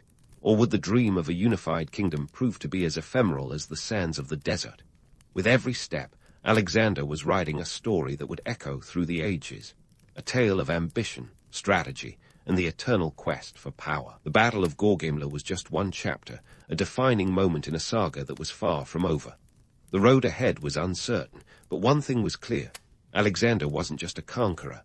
He was a man on a mission, determined to leave his mark on history, one battlefield at a time. Alexander's path of conquest didn't end with the Persian Empire. No, his gaze was like a GPS set to conquer more, and next on the itinerary was India. Now, if you think this was going to be a walk in the park, think again. India was a whole new ball game, different terrain, different climate, and warriors who were as formidable as they were exotic to his Macedonian troops. This wasn't just about adding more land to his collection. It was an expedition into the unknown, where even the elephants were armored and ready to rumble. By the time Alexander reached the banks of the Hydaspes River in 326 BC, he was facing King Porus, a ruler who was not about to roll out the welcome mat. The resulting battle was a spectacle of strategy and sheer willpower, where Alexander found himself up against war elephants that made his cavalry look like they'd stepped into a prehistoric wildlife documentary. But in a classic Alexander move, he used the rivers flooding to his advantage, outflanking Porus and securing a hard-fought victory. Still, this wasn't just another tick on his checklist of conquests. Porus was such a worthy adversary that Alexander, in a rare move, decided to keep him on as a satrap, essentially turning a foe into a friend, or at least a very closely watched neighbor. The Hydaspes wasn't just another battle. It was the crescendo of Alexander's campaign in India, a campaign that would eventually grind to a halt. Why? Well, his troops had finally had enough. After years of marching through deserts, mountains, and across the breadth of empires, they were ready for a break that involved more wine and less warfare. They'd been promised the edge of the world, but all they got was more jungle. You can only keep promising your soldiers glory and riches for so long before they start eyeing the nearest boat home. And that's the rub. Alexander's ambition was only matched by the limits of human endurance. The decision to turn back wasn't just a retreat. It was a reality check. Even the greatest conqueror of the age had to face the fact that geography and the will of his men could draw the line on his map. So, back they went, and in a particularly harsh twist of fate, the return journey through the Jedrosian desert was a brutal reminder that Mother Nature doesn't care much for titles or reputations. By the time Alexander made it back to Babylon in 323 BC, he was a shadow of his former self, possibly worn down by years of campaigning or simply realizing that even legends have to take a breather. But then came the twist, the grand finale that history always seems to script with a flair for the dramatic. Alexander fell ill, and not just a case of the sniffles. This was an illness that laid him low and had doctors scrambling like chickens in a coop. Theories abound about what exactly did him in: malaria, typhoid, poisoned wine, or perhaps the curse of a life lived at full throttle. Whatever the cause, at just 32 years young, Alexander met his end. Now, here's where history takes a turn into the realm of myth and legend. On his deathbed, when asked who should succeed him, Alexander reportedly said, "To the strongest." Cue the royal scramble that would make any modern reality show look like a tea party. His generals, those trusted companions who'd followed him across continents, suddenly found themselves playing a high-stakes game of political twister, and spoiler alert, it didn't end well. The empire that Alexander had stitched together came apart at the seams faster than a cheap toga in a rainstorm. The subsequent wars of the Diadochi, or successors, were less about picking up where Alexander left off, and more like a group of siblings fighting over an inheritance. The empire fractured into several Hellenistic kingdoms, each ruled by one of his former generals, none able to hold onto the whole sprawling mess that Alexander had patched together. It's the stuff of epic tragedy, where the hero's grand vision is undone not by an external enemy, but by the very people he left behind. So, what do we make of Alexander's legacy? Was he the visionary leader who dared to dream of a unified world? Or was he simply a master of not getting killed before his time? It's tempting to romanticize his exploits, to frame him as the ultimate adventurer who shaped the ancient world with bold strokes. Yet, beneath the romantic veneer lies the gritty reality that his empire, vast as it was built on the foundations of warfare, bloodshed, and an insatiable thirst for glory. Sure, Alexander spread Hellenistic culture far and wide, creating cities that became centers of learning and cultural exchange. Alexandria, for example, wasn't just a city. It was a beacon of intellectual and cultural achievement where scholars and thinkers gathered like moths to a flame. But the cost of those achievements was borne by thousands of soldiers, civilians, and cultures that were trampled underfoot as he marched ever onward. Perhaps the most enduring part of Alexander's legacy is the reminder that history is as much about the stories we tell as it is about the facts. Alexander became a legend not just because of what he did, but because of how his story was told and retold through the ages. He was larger than life, a figure whose exploits transcended the boundaries of reality and myth. In the end, maybe the true measure of Alexander isn't found in the territories he conquered or the battles he won, but in the way he captured the imagination of generations. Was he a visionary leader or just incredibly lucky? That's a question that might be best pondered over your next cup of coffee or perhaps a glass of wine in true Macedonian fashion. So here's to Alexander, a man who lived fast, died young, and left a legacy that's been debated for millennia. Let his story remind us that even the greatest legends are, at their core, profoundly human. Mughal emperors didn't just throw up a few palaces and call it a day. Oh no, they went full tilt on architectural grandeur like they were trying to outdo every other empire in history. The Mughal Empire, with its love of monumental buildings adorned with intricate details, became a masterclass in combining aesthetic beauty with political might. We're not just talking about a couple of fancy houses here. We're diving into the world of domes, minarets, and gardens that made other rulers look like they were still living in mud huts. Let's kick things off with the economic and political climate that made these architectural wonders possible. The Mughals weren't exactly penny pinchers. They had a penchant for spending like it was going out of style. Take the Taj Mahal, for instance. The final price tag was a jaw-dropping 52 million rupees. Yes, you heard that right. 52 million. It's like buying a super yacht, but with more marble and fewer Instagram posts.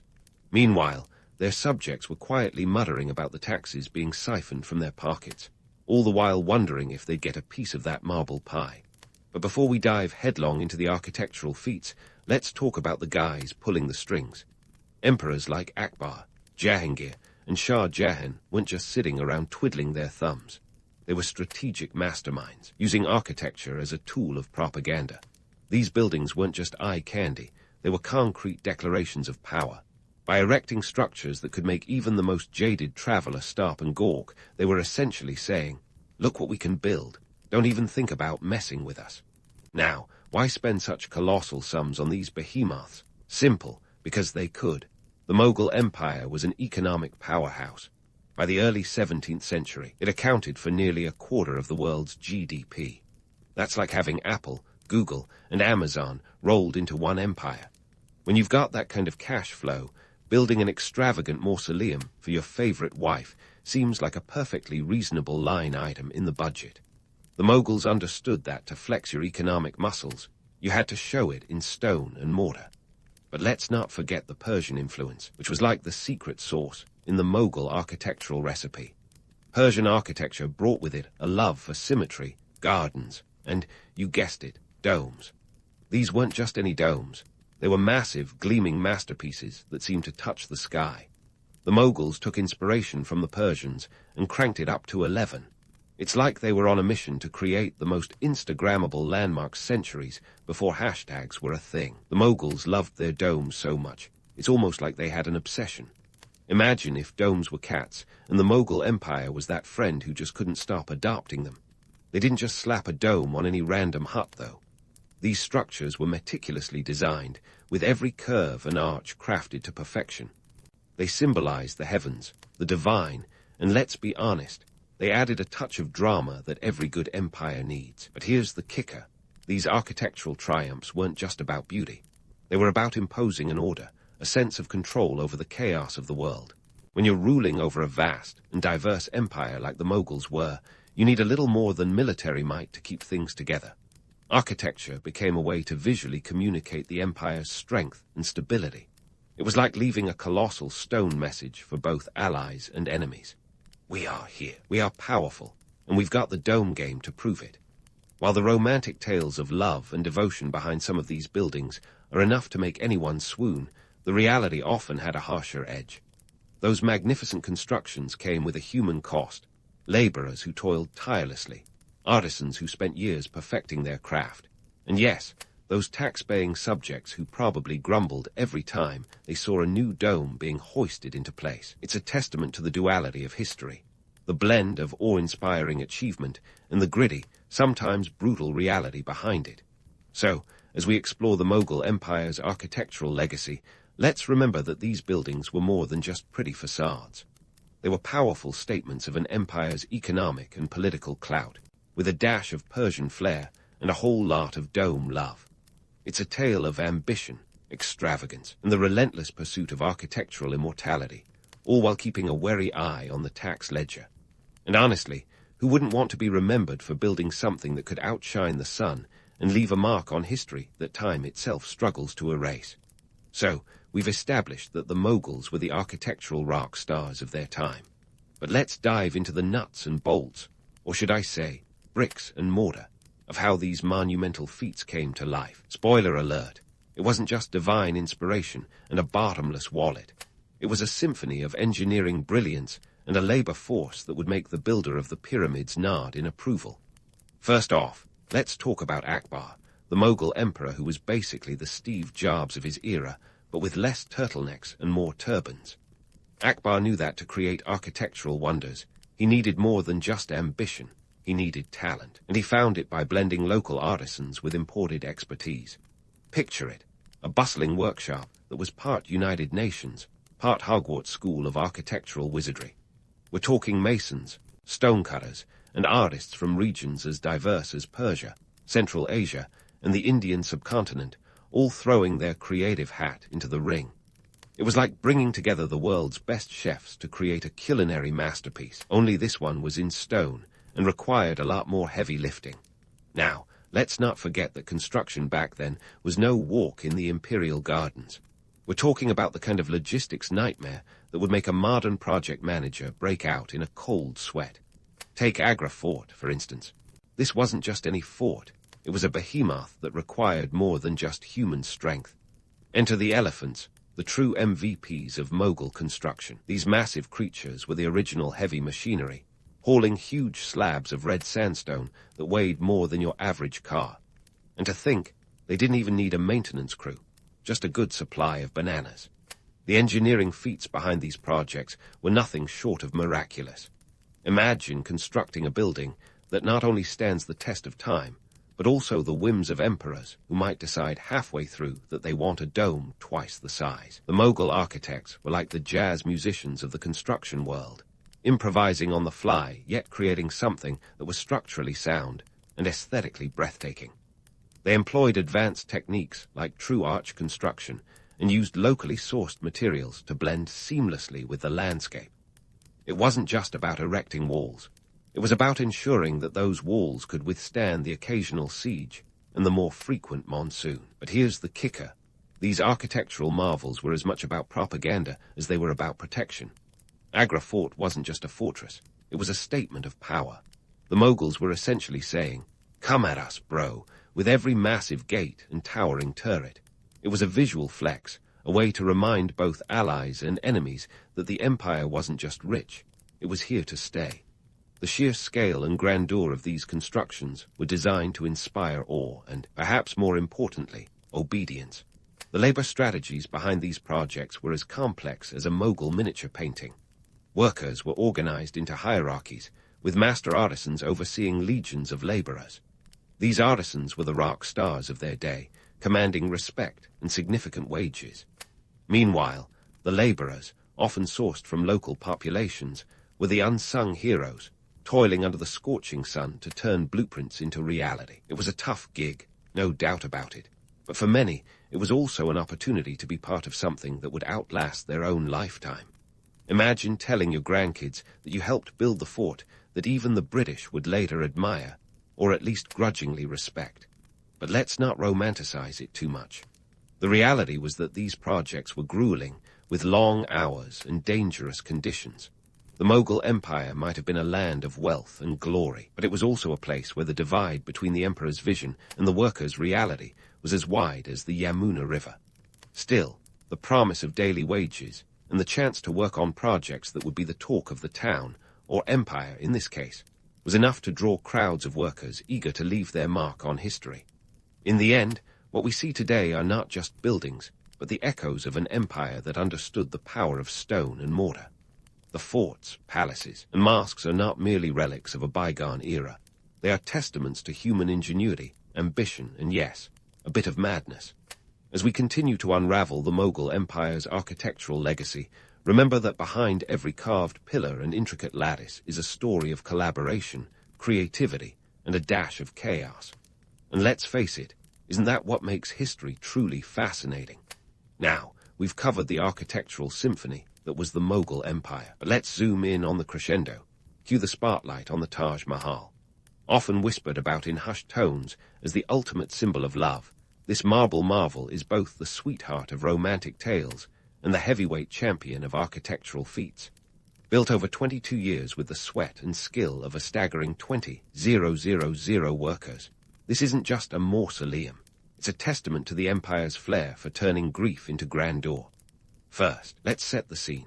It's the 17th century, and the Mughal Empire is rolling in dough, thanks to a GDP that could make a modern-day Silicon Valley mogul blush. Enter Shah Jahan, the emperor with a penchant for opulence and a severe case of heartache. When his beloved wife, Mumtaz Mahal, shuffled off this mortal coil in 1631, leaving him a broken man, Shah Jahan decided to channel his sorrow into something that would outlast his tears, or at least outshine the competition. Enter the Taj Mahal, a project that was less about ROI and more about RIP. The price tag, a cool 32 million rupees. In today's terms, that's enough to fund a space mission or two.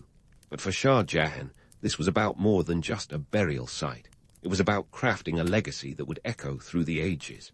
Because, let's face it, when your empire spans a quarter of the world's GDP, you don't settle for a simple headstone.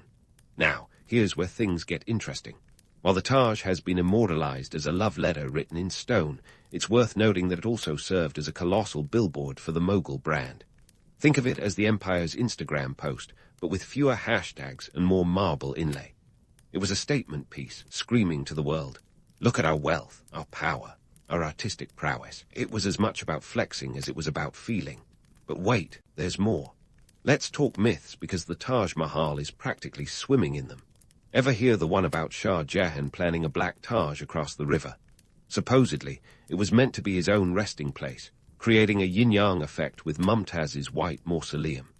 It's a tantalizing tale, but alas, the historical evidence is thinner than a Mughal lattice window. While the idea of a black and white twin mausoleum makes for gripping storytelling, most historians agree it's more fiction than fact. A bit like claiming there was a Starbucks in the original blueprints. Tempting, but inaccurate. The Taj Mahal is also a masterclass in Mughal architectural techniques, blending Persian, Indian, and Islamic styles into a seamless whole. Those gleaming white marble walls, they came from Makrana, a place that shipped marble like it was the Amazon of its day. And those inlaid gemstones, sparkling in the sunlight, they were sourced from all over Asia, turning the Taj into a veritable mosaic of empire-wide resources. But let's not forget the human element, the 20,000 folks who brought this dream to life. From master craftsmen to humble laborers, they toiled under the watchful eye of Ustad Ahmed Lahori, the project's chief architect. It was a logistical orchestra, with materials transported from as far as 300 kilometers away, sometimes on the backs of elephants. These workers were the unsung heroes, sweating under the Indian sun so that future generations could swoon at the sight of the Taj reflection in the Yamuna River. And while we're busting myths, let's tackle the tall tale that Shah Jahan had the hands of the Taj artisans chopped off to prevent them from replicating its beauty elsewhere. A gruesome story, to be sure, but about as credible as claiming he invented the selfie. The truth is, many of these artisans went on to work on other projects, spreading their skills across the empire and beyond. So, while the myth adds a deliciously wicked twist to the Taj lore, it's more villainous fantasy than verified fact. In terms of economic impact, the Taj Mahal was both a boon and a burden. While it provided employment and showcased the empire's wealth, it also drained considerable resources.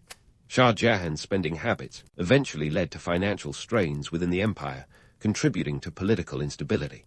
It's a classic case of grandeur meeting reality, where the glittering facade masks the cracks beneath. But let's circle back to the romance, because despite the myths and the economic woes, the love story is what keeps people coming back. The Taj Mahal isn't just a building, it's a narrative carved in stone. It's the Romeo and Juliet of architecture, with Shah Jahan and Mumtaz playing the star-crossed lovers. And while the reality might be more complex, the allure of a monument to eternal love is irresistible. It's a reminder that, even in an empire driven by power and politics, the human heart finds a way to leave its mark. As we wrap up this segment, let's keep an eye on the bigger picture. The Taj Mahal is more than a mausoleum. It's a cultural icon, a symbol of India's rich history, and a testament to the Mughal Empire's architectural ingenuity. It's a reminder of the dual nature of history, the blend of romance and reality, myth and fact. And while we've peeled back a few layers, there's still more to uncover in the Mughal saga. So stay tuned, because the story of this empire's architectural legacy is far from over. As we leave the gleaming marble of the Taj Mahal behind, let's switch gears and fast forward a few centuries to see what the British Raj did with all that Mughal legacy. Spoiler alert, they didn't just sit around admiring the domes and minarets. No, they took a page out of the Mughal playbook and used it to draft their own architectural symphony.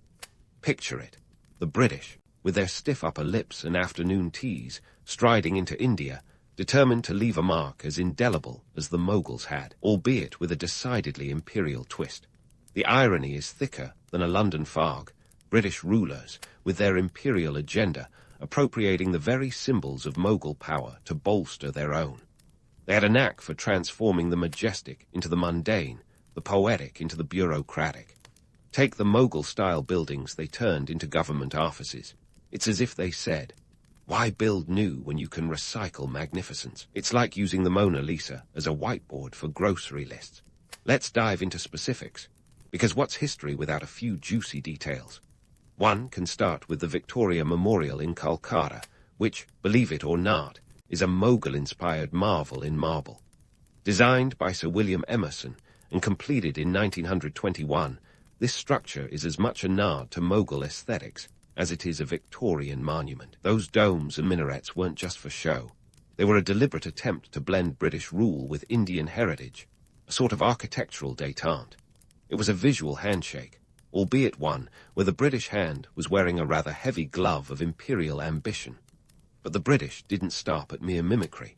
They took Mughal elements and added a dollop of their own neoclassical flair, creating a style that's as mixed as a British Indian curry. Consider the Secretariat building in New Delhi, designed by Herbert Baker and Edwin Lutyens.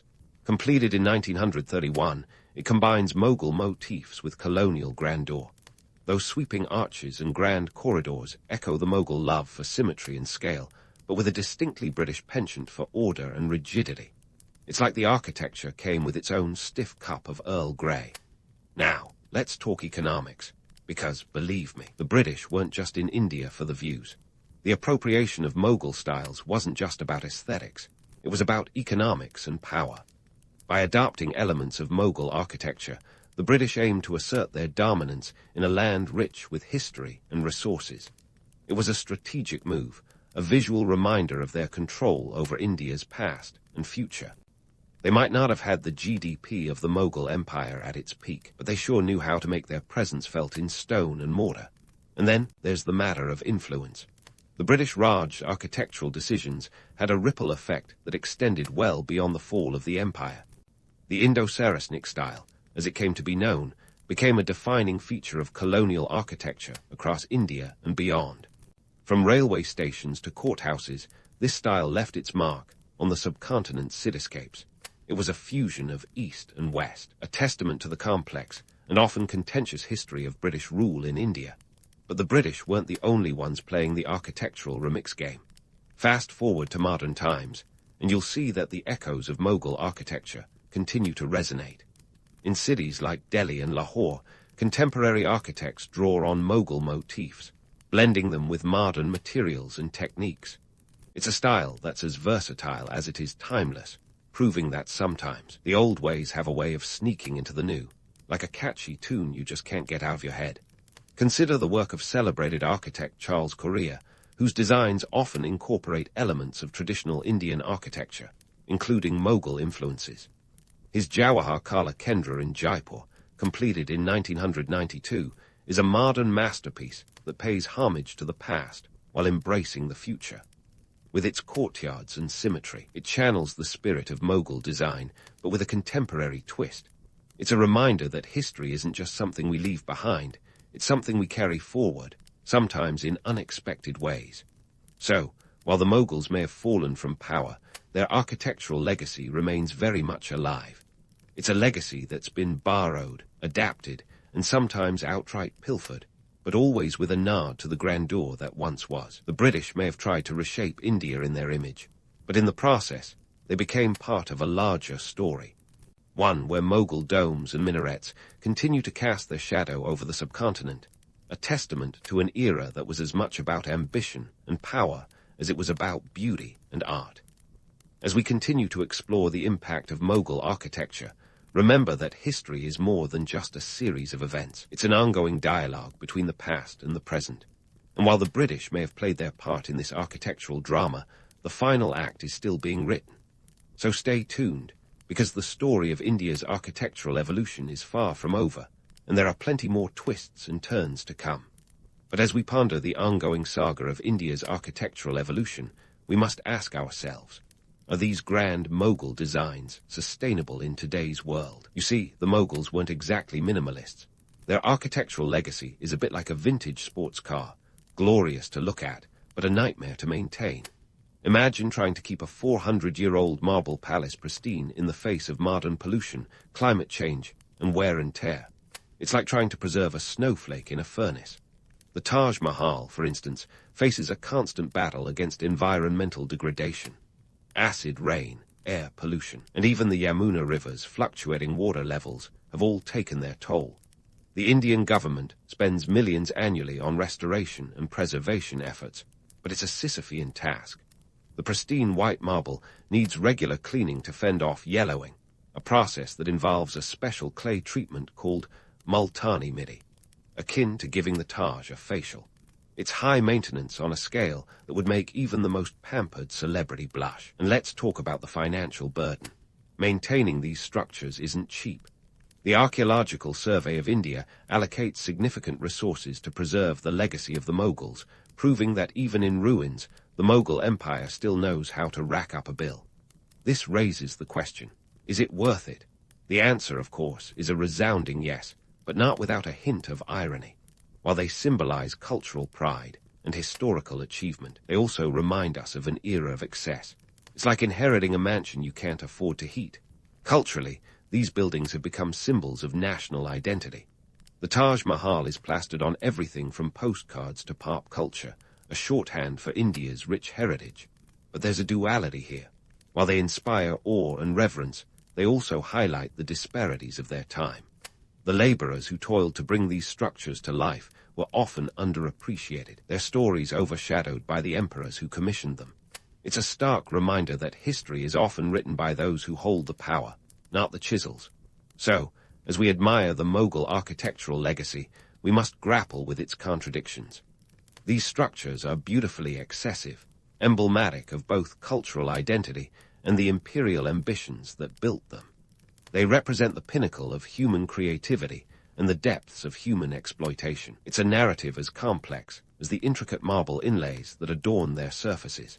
And yet, despite these contradictions, the allure of Mughal architecture endures.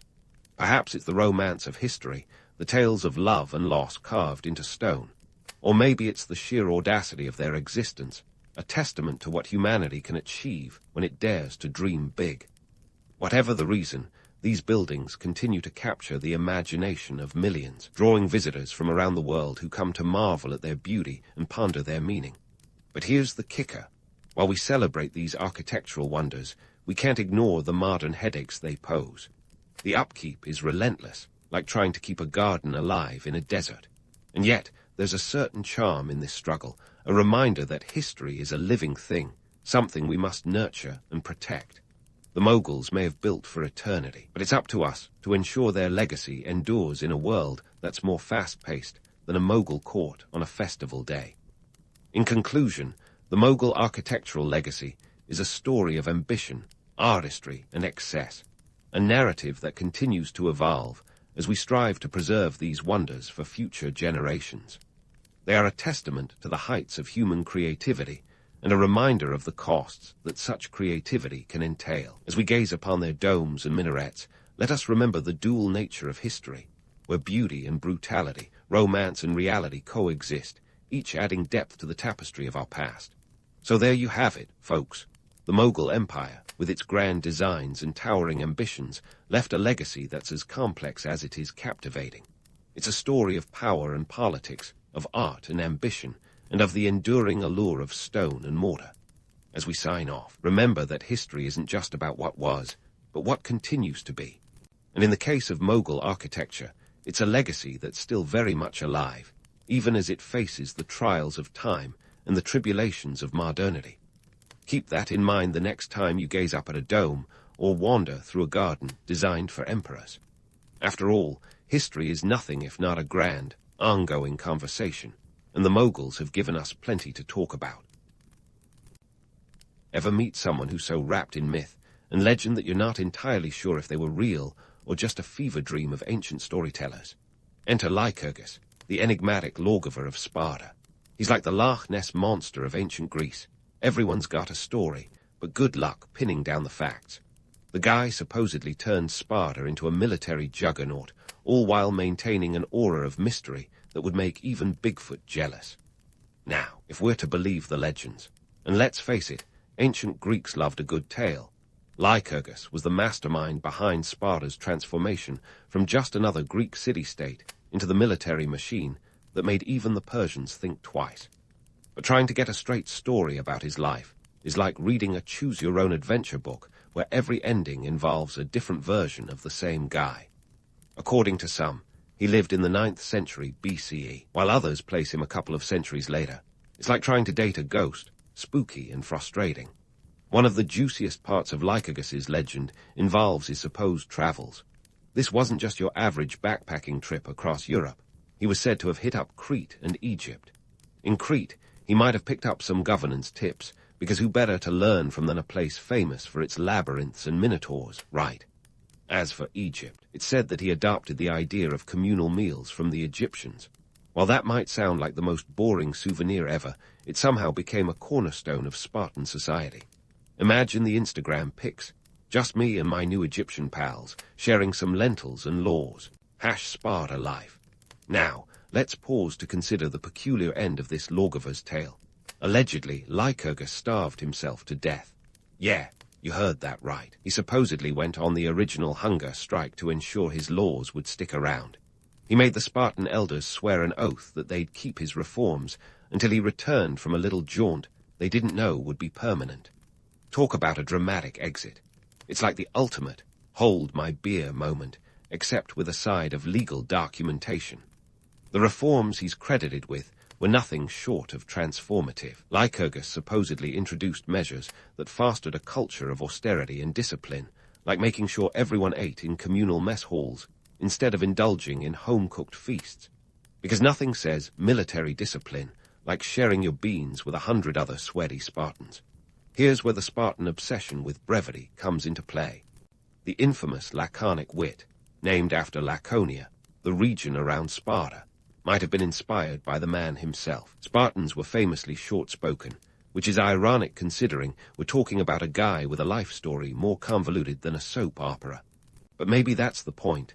Less is more when your life is an epic of semi-truths and mythic deeds. Now, before you start thinking Lycurgus was some ancient buzzkill, realize that his reforms helped focus Spartan society on military excellence. The city-state became a powerhouse, feared and respected throughout the ancient world. This wasn't just about making super soldiers. It was about creating a super society where everything from education to economics was geared toward producing the best warriors. Money was replaced by iron bars to discourage hoarding wealth. Try flashing that at your local market and see how far it gets you. So, is Lycurgus the hero of a political fairy tale or a master reformer whose ideas shaped a society for centuries? Like any good legend, the truth is probably somewhere in between. But whether he was a real person or a convenient myth, the impact attributed to him is undeniable. The Spartan way of life left an indelible mark on history, echoing through time like the clang of a spear on a shield, all thanks to a shadowy figure whose life story is as elusive as it is fascinating. Speaking of elusive legacies, let's dive into the great Retra, the constitutional heart potato attributed to Lycurgus. This isn't your run-of-the-mill legislative document. It's the spine of Spartan society, a legal foundation as hard-hitting as a Spartan kick to the chest. The great Retra reads like a minimalist manifesto, more about substance than swagger, which is fitting for a society that valued a good spear thrust over a verbose speech. At its core, the great Retra was all about leveling the playing field, literally. One of its most radical reforms was the redistribution of land, a bold move to eliminate the yawning chasm between the haves and the have-nots. Imagine this. In a world where the rich were stacking up properties like a game of Greek Monopoly, Lycurgus supposedly came along and flipped the board. Every Spartan citizen, so the story goes, received an equal plot of land, which must have been as shocking as finding out your favorite philosopher moonlighted as a mime. Now, why was this land reform such a big deal? Because ancient economies ran on agriculture, and land was the golden goose. By redistributing it, Lycurgus wasn't just handing out dirt. He was planting the seeds of economic equality. He aimed to forge a society where wealth didn't breed power, and power didn't hoard wealth. Of course, this idyllic vision didn't account for human nature's pesky penchant for ambition and greed, but more on that later. Enter stage left, iron currency. Picture this. Lycurgus decides to overhaul the currency system and introduces iron bars as money. Yep, not shiny coins or convenient notes, but cumbersome lumps of metal that were about as portable as a small donkey. This wasn't a case of bad design. It was a masterstroke of economic ingenuity. The heavy iron currency made hoarding wealth as practical as hoarding anvils, turning a potential Scrooge McDuck vault into more of a gym membership. Why iron? Well, unlike gold and silver, iron had zero street cred in the ancient bling department. It was functional, not flashy, which was precisely the point. Spartans weren't supposed to be swayed by the temptation of luxury or the allure of wealth. Iron currency was the great equalizer, and with it, Lycurgus sought to curb corruption and keep Spartan society focused on what really mattered, kicking butt and taking names. Try bribing someone with enough iron to sink a ship, and you'd end up with more hernias than favors. The introduction of iron currency was a deterrent to theft as well. Imagine a thief trying to make a quick getaway with a sack of iron bars slung over their shoulder. It's like attempting a heist with a bag of bricks. Good luck with that. The sheer impracticality of it was a stroke of genius. Nothing says, do not steal, like currency that doubles as a workout. But let's not get too misty-eyed about this iron age of fiscal policy. The reality was, while the great Retra painted a picture of egalitarianism, not everyone was invited to the table. The Helots, essentially Spartan serfs, were the backbone of the economy, working the lands that Spartans were so eager to redistribute. The Retra's egalitarian dream didn't extend to them, which was a classic case of all animals are equal, but some animals are more equal than others. It's a stark reminder that while the Spartans were innovative in their approach to internal equality, they were still very much a product of their time, where the concept of universal equality was about as realistic as a Spartan voluntarily skipping leg day. And speaking of harsh realities, let's not gloss over the fact that the great Retra, despite its revolutionary ideas, was as much a tool for control as it was for reform. The redistribution of land and wealth was about fostering a society where the state was supreme, where individual ambition was curbed in favor of collective strength. It's a bit like that group project in school where everyone gets the same grade regardless of who did the most work. Great if you're a slacker, not so much if you're the overachiever. In a nutshell, the great Retra wasn't just about creating a society of equals. It was about crafting a society of Spartans. The distinction is subtle but significant. It wasn't about erasing individuality or ambition. It was about channeling those traits into something greater than personal gain, namely, the glory of Sparta. It's a testament to Lycurgus's vision that even today, the Spartan model is seen as synonymous with discipline, equality, at least among citizens, and a singular focus on state strength. So, as we continue to peel back the layers of Spartan society, remember that the great Retra was more than just a legal document. It was the blueprint for a society that valued iron over gold, equality over individualism, and duty over desire. And like any good blueprint, it laid the foundation for a structure that was as enduring as it was unique, a testament to a legacy that, whether myth or reality, still echoes through the corridors of history. As we move from the great Retra's grand designs to the gritty reality of Spartan life, let's open the curtain on the agoge. Sparta's answer to education and reality TV rolled into one. If you thought your school experience was tough, picture this. Spartan boys were thrust into a world where survival of the fittest wasn't just a saying, it was the curriculum. The agoge, which kicked off at the tender age of 7, was less about reading, writing, and arithmetic, and more about training future warriors who could make a porcupine look cuddly. The daily regimen was a relentless mix of physical drills, mental tests, and social conditioning designed to sculpt the perfect Spartan soldier. Forget about the golden star for attendance. Here, glory came with bruises, not badges. In this ancient boot camp, every day was leg day. Spartan boys were expected to run barefoot, wrestle, and engage in mark battles, honing their skills and resilience. The idea was to strip away the unnecessary and focus on the fundamentals of warfare and survival. This wasn't just about building muscles.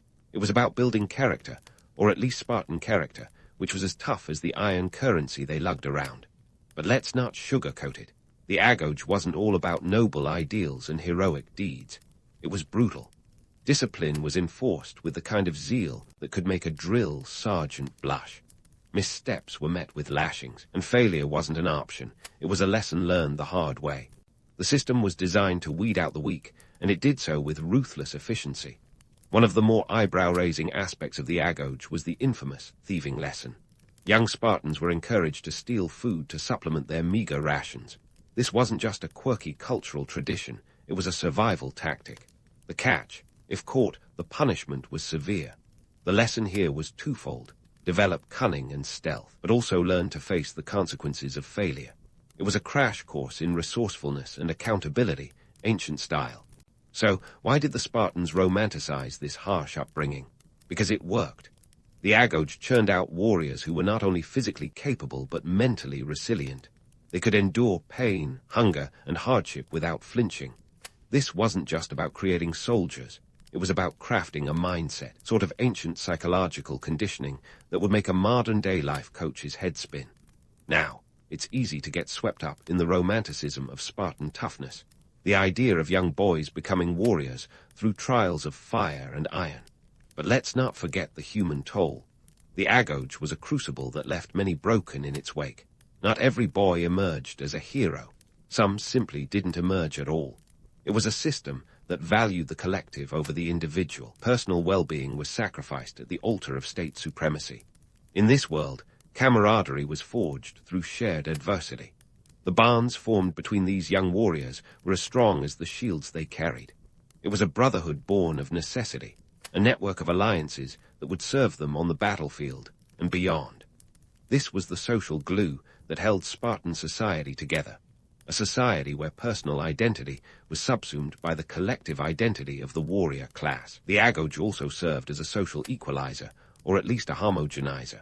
Regardless of their family background, boys underwent the same rigorous training, ate the same sparse meals, and slept in the same communal quarters. It was a great leveler, ensuring that every Spartan citizen had endured the same hardships and was thus bonded by shared experience. Of course, this egalitarian spirit didn't extend beyond the boys in training. The Helots, or state-owned serfs, were conspicuously absent from this narrative of equality. But before we start applauding the Spartans for their innovative approach to education, let's pause and consider the bigger picture. The Agoge wasn't just about creating super soldiers. It was about maintaining control. By indoctrinating boys from a young age, Sparta ensured absolute loyalty to the state. The Agoge was an instrument of social engineering, designed to produce citizens who were willing to sacrifice everything for the sake of Sparta's glory. In essence, the Agoge was both a rite of passage and a rite of passageway into a Spartan life that valued discipline over desire and duty over individuality. It was a testament to a society that was as much about fostering unity as it was about celebrating strength. So, as we continue this journey through Sparta's storied past, remember, the Agoge was less about nurturing potential and more about ensuring survival. It was Spartan society distilled into its purest form, a relentless pursuit of excellence through endurance. And while the legend of the Spartan warrior endures, the reality was as harsh and unforgiving as the land they called home. As we delve further, we'll see how these iron-blooded youths transitioned from the crucible of the Agoge to the battlefields that would seal their fate and cement their legend. As we leave behind the grueling world of the Agoge, let's pull up a chair to the Syssitia, the communal dining practice that was less about breaking bread and more about breaking down barriers, or at least trying to. Picture this: a room full of Spartan men, each bringing their monthly ration of barley, cheese, and figs, all sharing a meal that's as much about politics as it is about nutrition. If the Agoge was the boot camp for young Spartans, the Syssitia was the social glue for the grown-ups, a place where warriors became comrades over bowls of black broth that could double as a culinary dare. Now, the Syssitia wasn't just about filling bellies. It was a strategic move by Lycurgus to level the social playing field. Think of it as an ancient version of a corporate retreat, but with fewer trust falls and more trust issues. By mandating that all Spartan men eat together, regardless of their wealth or status, Lycurgus aimed to eliminate the class divisions that plagued other Greek city-states. It was a bold attempt to forge unity, proving that nothing brings people together quite like shared suffering, especially when the suffering involves a dubious stew and the company of fellow soldiers. But let's not get too misty-eyed about this Spartan potluck. While the romantic image of warriors bonding over dinner is appealing, the reality was more about control than camaraderie. The Syssitia was a tool of social engineering, ensuring that Spartan men were constantly under the watchful eye of their peers. It was like living in a perpetual episode of Survivor, where alliances were formed over the soup part, and political maneuvering was as common as the daily bread.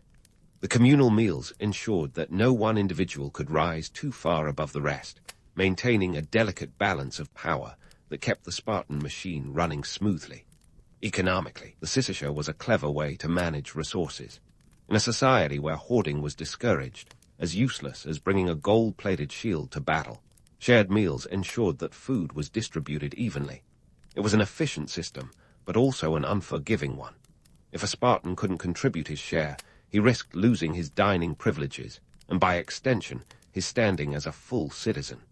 Imagine getting benched from society because you forgot to bring the goat cheese. It's a stark reminder that in Sparta, communal life was both a privilege and a responsibility.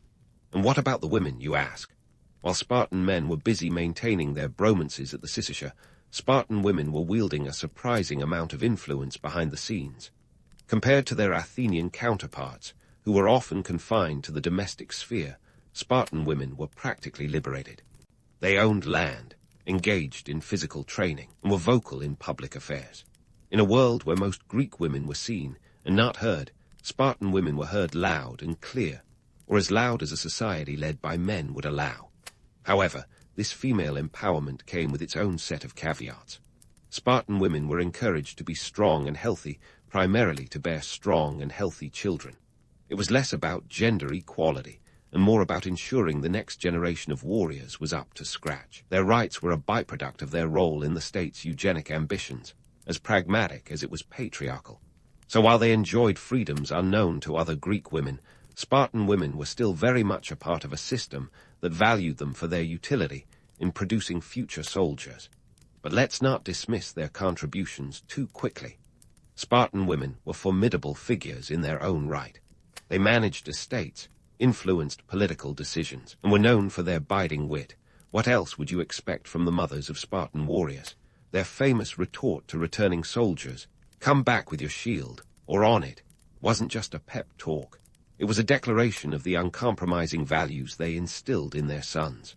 Spartan women were the backbone of a society that demanded strength and resilience from all its members, regardless of gender.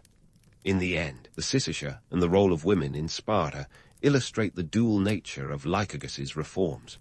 On one hand, they fostered a sense of unity and equality among Spartan citizens, promoting a society where everyone played their part. On the other hand, they served as instruments of control, ensuring that individual ambition never threatened the collective good. It's a reminder that while the Spartan model might seem enviable in its simplicity, it was also a complex web of social engineering designed to keep everyone in their rightful place. As we continue our journey through Spartan society, keep in mind that the legends of unity and strength were built on a foundation of sacrifice and loyalty. The Scissorshire was more than a meal. It was a microcosm of the Spartan ideal, where every spoonful of broth carried the weight of duty, and every conversation was a dance of politics. And while Spartan women might have enjoyed more rights than their Greek sisters, they too were bound by the expectations of a society that valued them for their contribution to the state's relentless pursuit of excellence. Stay tuned as we delve deeper into the world of Spartan warriors and the legacy of Lycurgus's reforms. We'll explore how these ironclad traditions shaped not just a city-state, but a legend that continues to captivate the imagination of history buffs and mythmakers alike. And remember, in the world of Sparta, every legend has its roots in reality, and every reality is as harsh and uncompromising as the land that bore it. As we delve deeper into the world of Spartan warriors and the legacy of Lycurgus's reforms, we find ourselves at the crossroads of myth and reality, where the allure of the Spartan ethos collides with the cold, hard facts of history.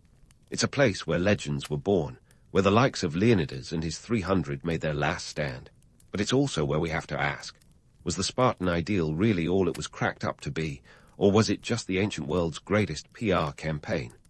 Let's start with the enduring image of the Spartan warrior, a lean, mean fighting machine, forged in the crucible of the agoge and tempered by the Scissorshire. This image has become the gold standard for modern military and sports teams, who idolize the Spartan ethos of discipline, unity, and excellence.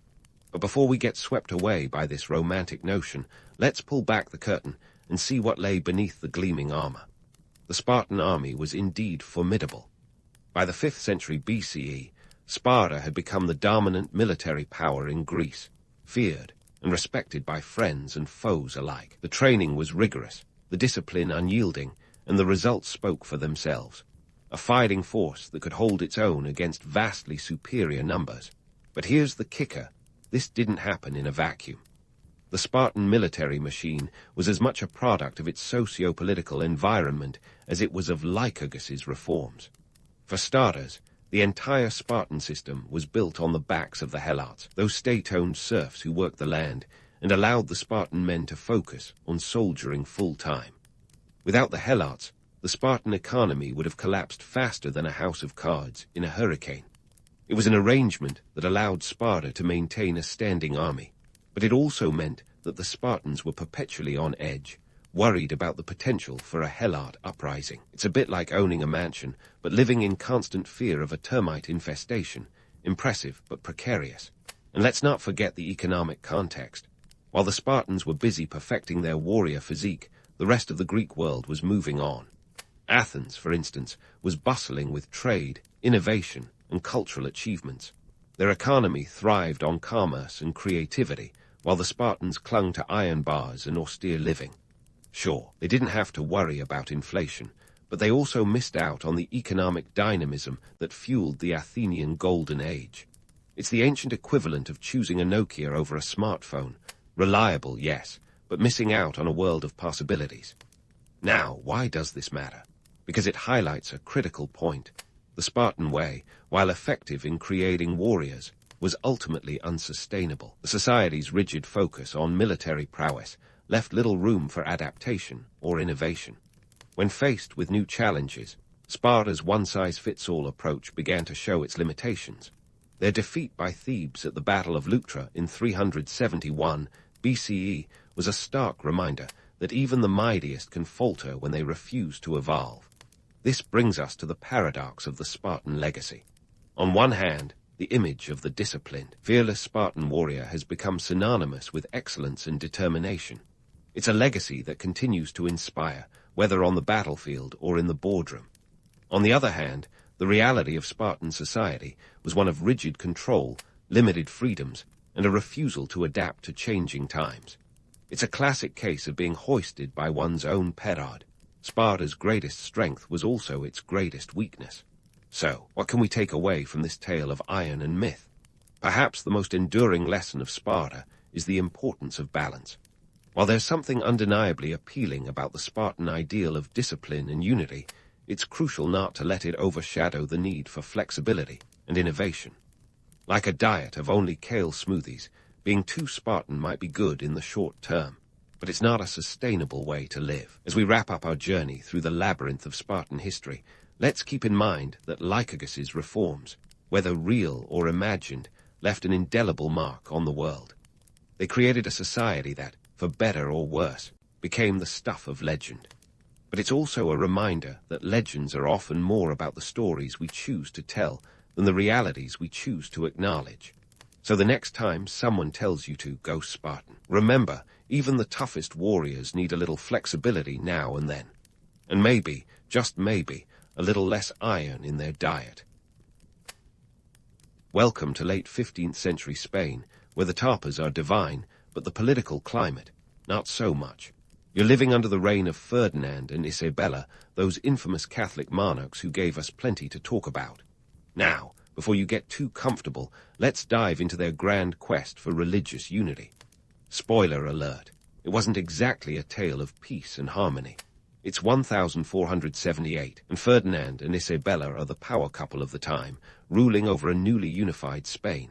Their vision, a Catholic utopia, a land where everyone believes the same thing and prays to the same God. Sounds idyllic, right? Well, not so much if you weren't Catholic. Enter the Spanish Inquisition, the tool they wielded to make sure everyone sang from the same hymn sheet, or else. This push for religious conformity wasn't just about faith, it was about power. Maintaining control over a fragmented kingdom required a unified front, and what better way to unite people than through shared beliefs? The Inquisition was a handy way to consolidate power, dressed up in the robes of religious fervor.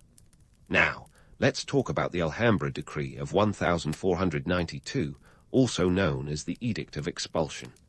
This was the year Columbus sailed the ocean blue, but it was also the year that marked a grim turn for the Jewish community in Spain.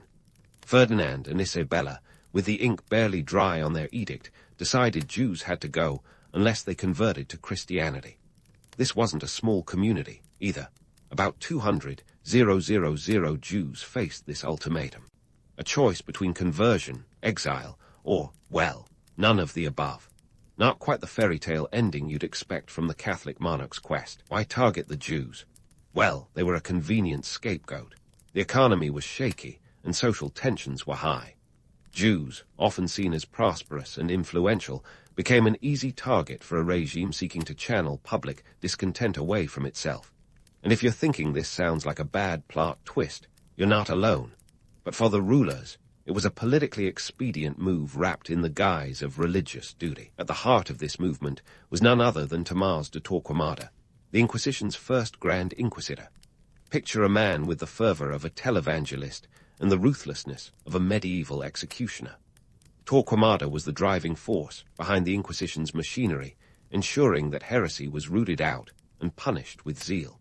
His name became synonymous with the fear and oppression of the era, a bogeyman for anyone who dared to stray from the Catholic path. Despite the dark undercurrents, it's important to understand the why behind these actions. Ferdinand and Isabella weren't just religious zealots. They were savvy rulers who knew how to play their cards. They saw religious unity as a means to an end, a stable, cohesive state that could stand up to external threats and internal dissent. The expulsion of the Jews, the persecution of conversos, those who had converted to Christianity but were suspected of secretly practicing Judaism, and the establishment of the Inquisition were all steps toward that goal. So, how did people react to all this? With fear, certainly, but also with pragmatism. Many Jewish families chose conversion over exile, hoping to retain their homes and livelihoods. Others fled, taking their skills and knowledge to more tolerant lands, a brain drain that would haunt Spain for generations. For the average Spaniard, the Inquisition was both a spectacle and a warning. Conform or face the consequences. In this atmosphere of suspicion and control, the Inquisition thrived. It wasn't just about rooting out heretics. It became a tool of statecraft, a way to enforce royal authority and quash dissent. The economic pressures of the time only added fuel to the fire, as the monarchy sought to consolidate wealth and power in the hands of a few at the expense of the many. As you navigate this treacherous political landscape, keep in mind that history isn't just a series of events. It's a tapestry woven from the actions and motivations of real people. Ferdinand and Isabella might be remembered as the architects of a united Spain, but their methods were far from noble. The Spanish Inquisition, for all its fearsome reputation, was as much about politics and power as it was about piety and purity. So, as you drift into the world of dreams, consider the complexities of this era. The Spanish Inquisition wasn't just a dark chapter in history. It was a reflection of the human struggle for power, identity, and survival in a world where the lines between faith and politics were as blurred as a 15th century map. Sleep well, knowing you've journeyed through the shadows of Spain's past, where the echoes of the Inquisition still linger in the annals of history. As the shadows of Spain's past linger, let's take a closer look at the gears that churned within the monstrous machine known as the Spanish Inquisition. Founded in 1478, the Tribunal of the Holy Office wasn't just a group of overzealous clerics with a penchant for fire and brimstone. No, this was a well-oiled apparatus of control, bureaucracy, and fear, designed to enforce orthodoxy with the precision of a Swiss clock. You see, the Inquisition wasn't just about pointing fingers and shouting heretic, like a medieval game of tag. It was a highly systematic process, starting with the Edict of Grace. Picture this. You're a common Spaniard in the late 15th century, just trying to make ends meet. You've got your hands full with crops and taxes when suddenly the town crier announces an Edict of Grace. This is your one-time offer to confess any heretical thoughts or practices without immediate punishment.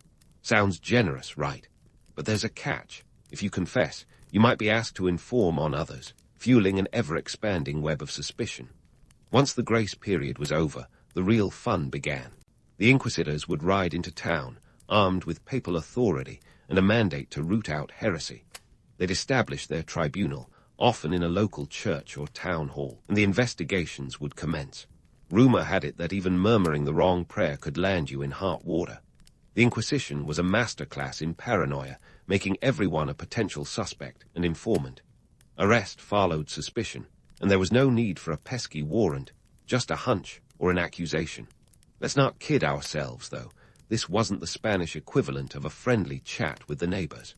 Once arrested, individuals were subjected to interrogation, often laced with a good dose of medieval persuasion. Torture, while not as prevalent as popular culture might have you believe, was on the table, literally.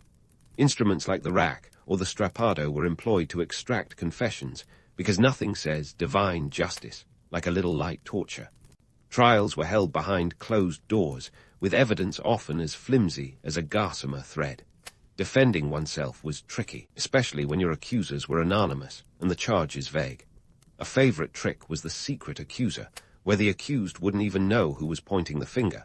Justice, it seems, was a one-way street with a dead end.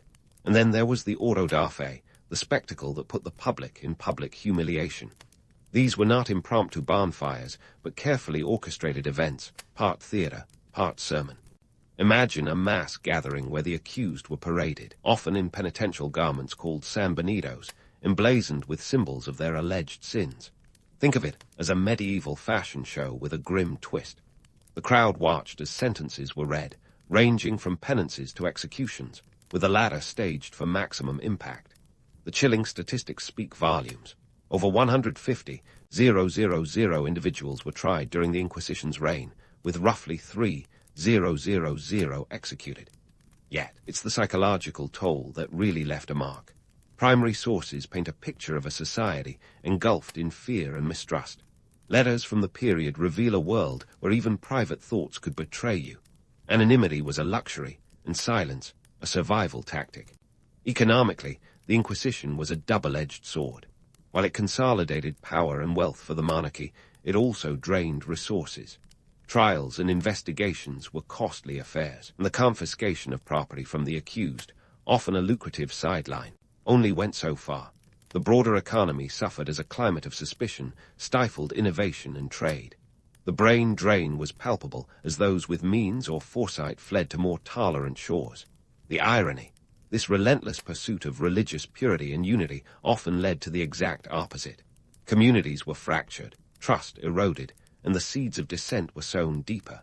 The Inquisition, in its quest for a homogeneous society, only highlighted the rich tapestry of beliefs and backgrounds that defined Spain. The very act of trying to erase diversity only served to underscore its presence. In this theater of fear, the common folk were caught in a perpetual state of vigilance. Every word, every gesture was scrutinized, not just by the Inquisition, but by neighbors and friends. The social contract was rewritten, with loyalty to the crown and church taking precedence over personal bonds. It's hard to imagine a more effective way to keep a populace in check than by turning them against one another. As we unravel these threads of history, it's essential to remember the human stories behind the statistics. For every number, there's a face, a family, a life, appended by the whims of power. The Spanish Inquisition wasn't just a chapter in a textbook, but a profound human tragedy, a cautionary tale of what happens when faith is wielded as a weapon and fear as a tool of governance.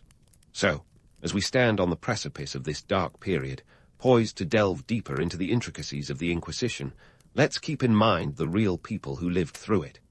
They navigated a world where faith, fear, and survival were inextricably linked, where the line between saint and sinner was as thin as the parchment on which their fates were written. And remember, history isn't just about the past. It's a mirror reflecting the human condition in all its complexity, a reminder that the shadows of yesterday can still cast long and telling silhouettes today. And so, as we wade deeper into the murky waters of the Spanish Inquisition, let's do some myth-busting. You've heard the tales of endless torture chambers and streets running red with the blood of heretics, right? Sounds like a horror flick with a medieval twist. But here's the thing. While the Inquisition wasn't exactly a Sunday picnic, it's been blown up to Hollywood proportions over the centuries. The reality was less about constant bloodshed and more about a well-oiled machine of control and obedience. First up, let's clear the air about the so-called bloodbath. Yes, torture was used, but it wasn't the daily special. In fact, only about 2% of the accused faced the rack or other grim devices. It was more about creating an atmosphere of dread than actual physical harm. A psychological game with very high stakes. Imagine living in a time when a whispered rumor could get you dragged before a tribunal. The fear alone was enough to keep most folks in line, or at least looking over their shoulder. Then there's the bureaucratic side of things, often overshadowed by tales of terror. The Inquisition was as much about paperwork as it was about pyres. Think less Game of Thrones and more office space with a sinister twist. Detailed records were kept of every trial, every confession, and every whisper of dissent. This wasn't chaos. It was an exercise in control through meticulous documentation. Every accusation was logged, every confession transcribed. These records were the DNA of a system designed to maintain power through fear and formality. Now, let's talk money, because at the end of the day, even the most pious institutions need to keep the lights on. The Inquisition wasn't just about soul-saving. It was also a financial juggernaut. Confiscations were not some random looting spree, but a calculated process to fund the machinery of the Inquisition. When someone was accused and found guilty, their property was often seized, swelling the coffers of both the church and the crown. This wasn't just a side hustle. It was an economic strategy. But here's the kicker. The costs of running the Inquisition were sky high, from paying informants to maintaining prisons. It was a self-sustaining cycle, where the pursuit of heresy funded the very system that pursued it. And if you think the Inquisition was just Spain's dirty little secret, think again. Enter the Spanish Black Legend, a term coined to describe the exaggerated smear campaign against Spain by its European rivals. Other nations, especially England and the Netherlands, painted Spain as a land of unending cruelty and fanaticism. These tales were often as much about political propaganda as they were about moral outrage. Sure, the Inquisition was harsh, but it wasn't unique. Similar tribunals existed across Europe, though they couldn't match Spain's flair for drama and efficiency. So, how does this all stack up against the silver screen's take? Well, movies like The Pit and The Pendulum, or Goya's Ghosts, love milking the fear factor, turning the Inquisition into a horror show of epic proportions. But the reality was often more mundane, albeit no less terrifying for those caught in its snare. It's the difference between a slasher flick and a psychological thriller. The Inquisition was more about instilling a pervasive sense of dread, a constant reminder that Big Brother was indeed watching, quill in hand. But don't take my word for it. Look at the hard numbers. Over a span of 350 years, the Inquisition executed around 3,000 to 5,000 people. Tragic, yes, but not the biblical flood of blood some narratives suggest. And while torture gets all the headlines, it was the trials, the auto da fe, and the relentless scrutiny that truly kept the populace in check. People learned to navigate the treacherous waters of suspicion and survival, often at the expense of trust and community. In the end, the Inquisition was less about the pyres and more about the power dynamics. It was a tool of statecraft, a way to cement authority while keeping the masses obedient and divided. It was about creating an environment where questioning authority was as dangerous as outright rebellion. The real tragedy, the Inquisition's legacy of fear and control, outlasted its physical presence, casting a long shadow over Spain's history and psyche. So, as we peel back the layers of legend and lore, remember that history is rarely black and white. The Spanish Inquisition was a complex tapestry of faith, fear, and finance, a cautionary tale of what happens when power and piety collide. And as we venture further into this dark chapter, let's keep questioning the narratives we've been told. After all, the truth, like history itself, is often far more intricate and revealing than the myths we create. So, while we've been busy unpacking the Spanish Inquisition's murky past, it's time to shift gears and see how the aftermath rippled through Spanish culture and society like a particularly stubborn stain on an otherwise vibrant tapestry.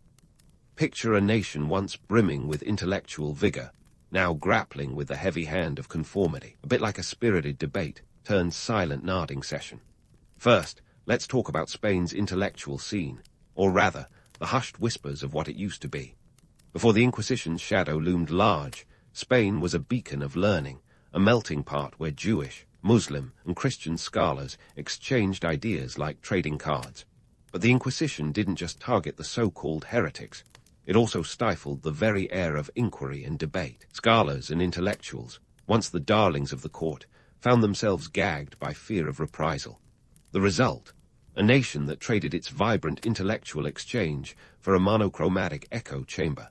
The decline in intellectualism wasn't just a side effect.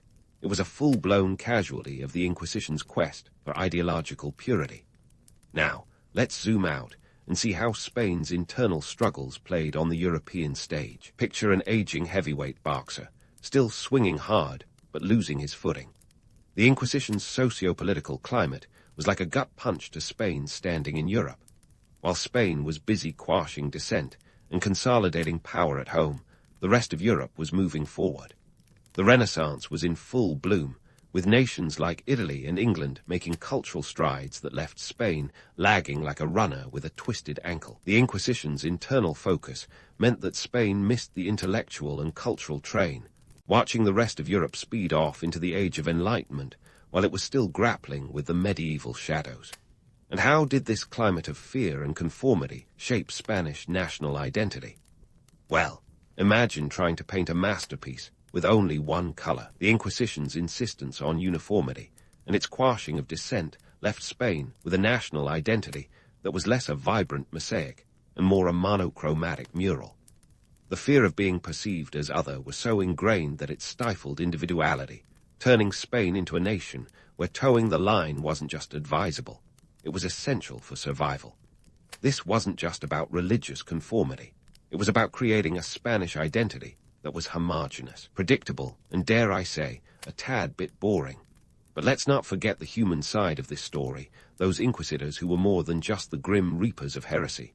Take Diego de Deza, for instance, a man whose name might ring a bell if you're a fan of Columbus trivia.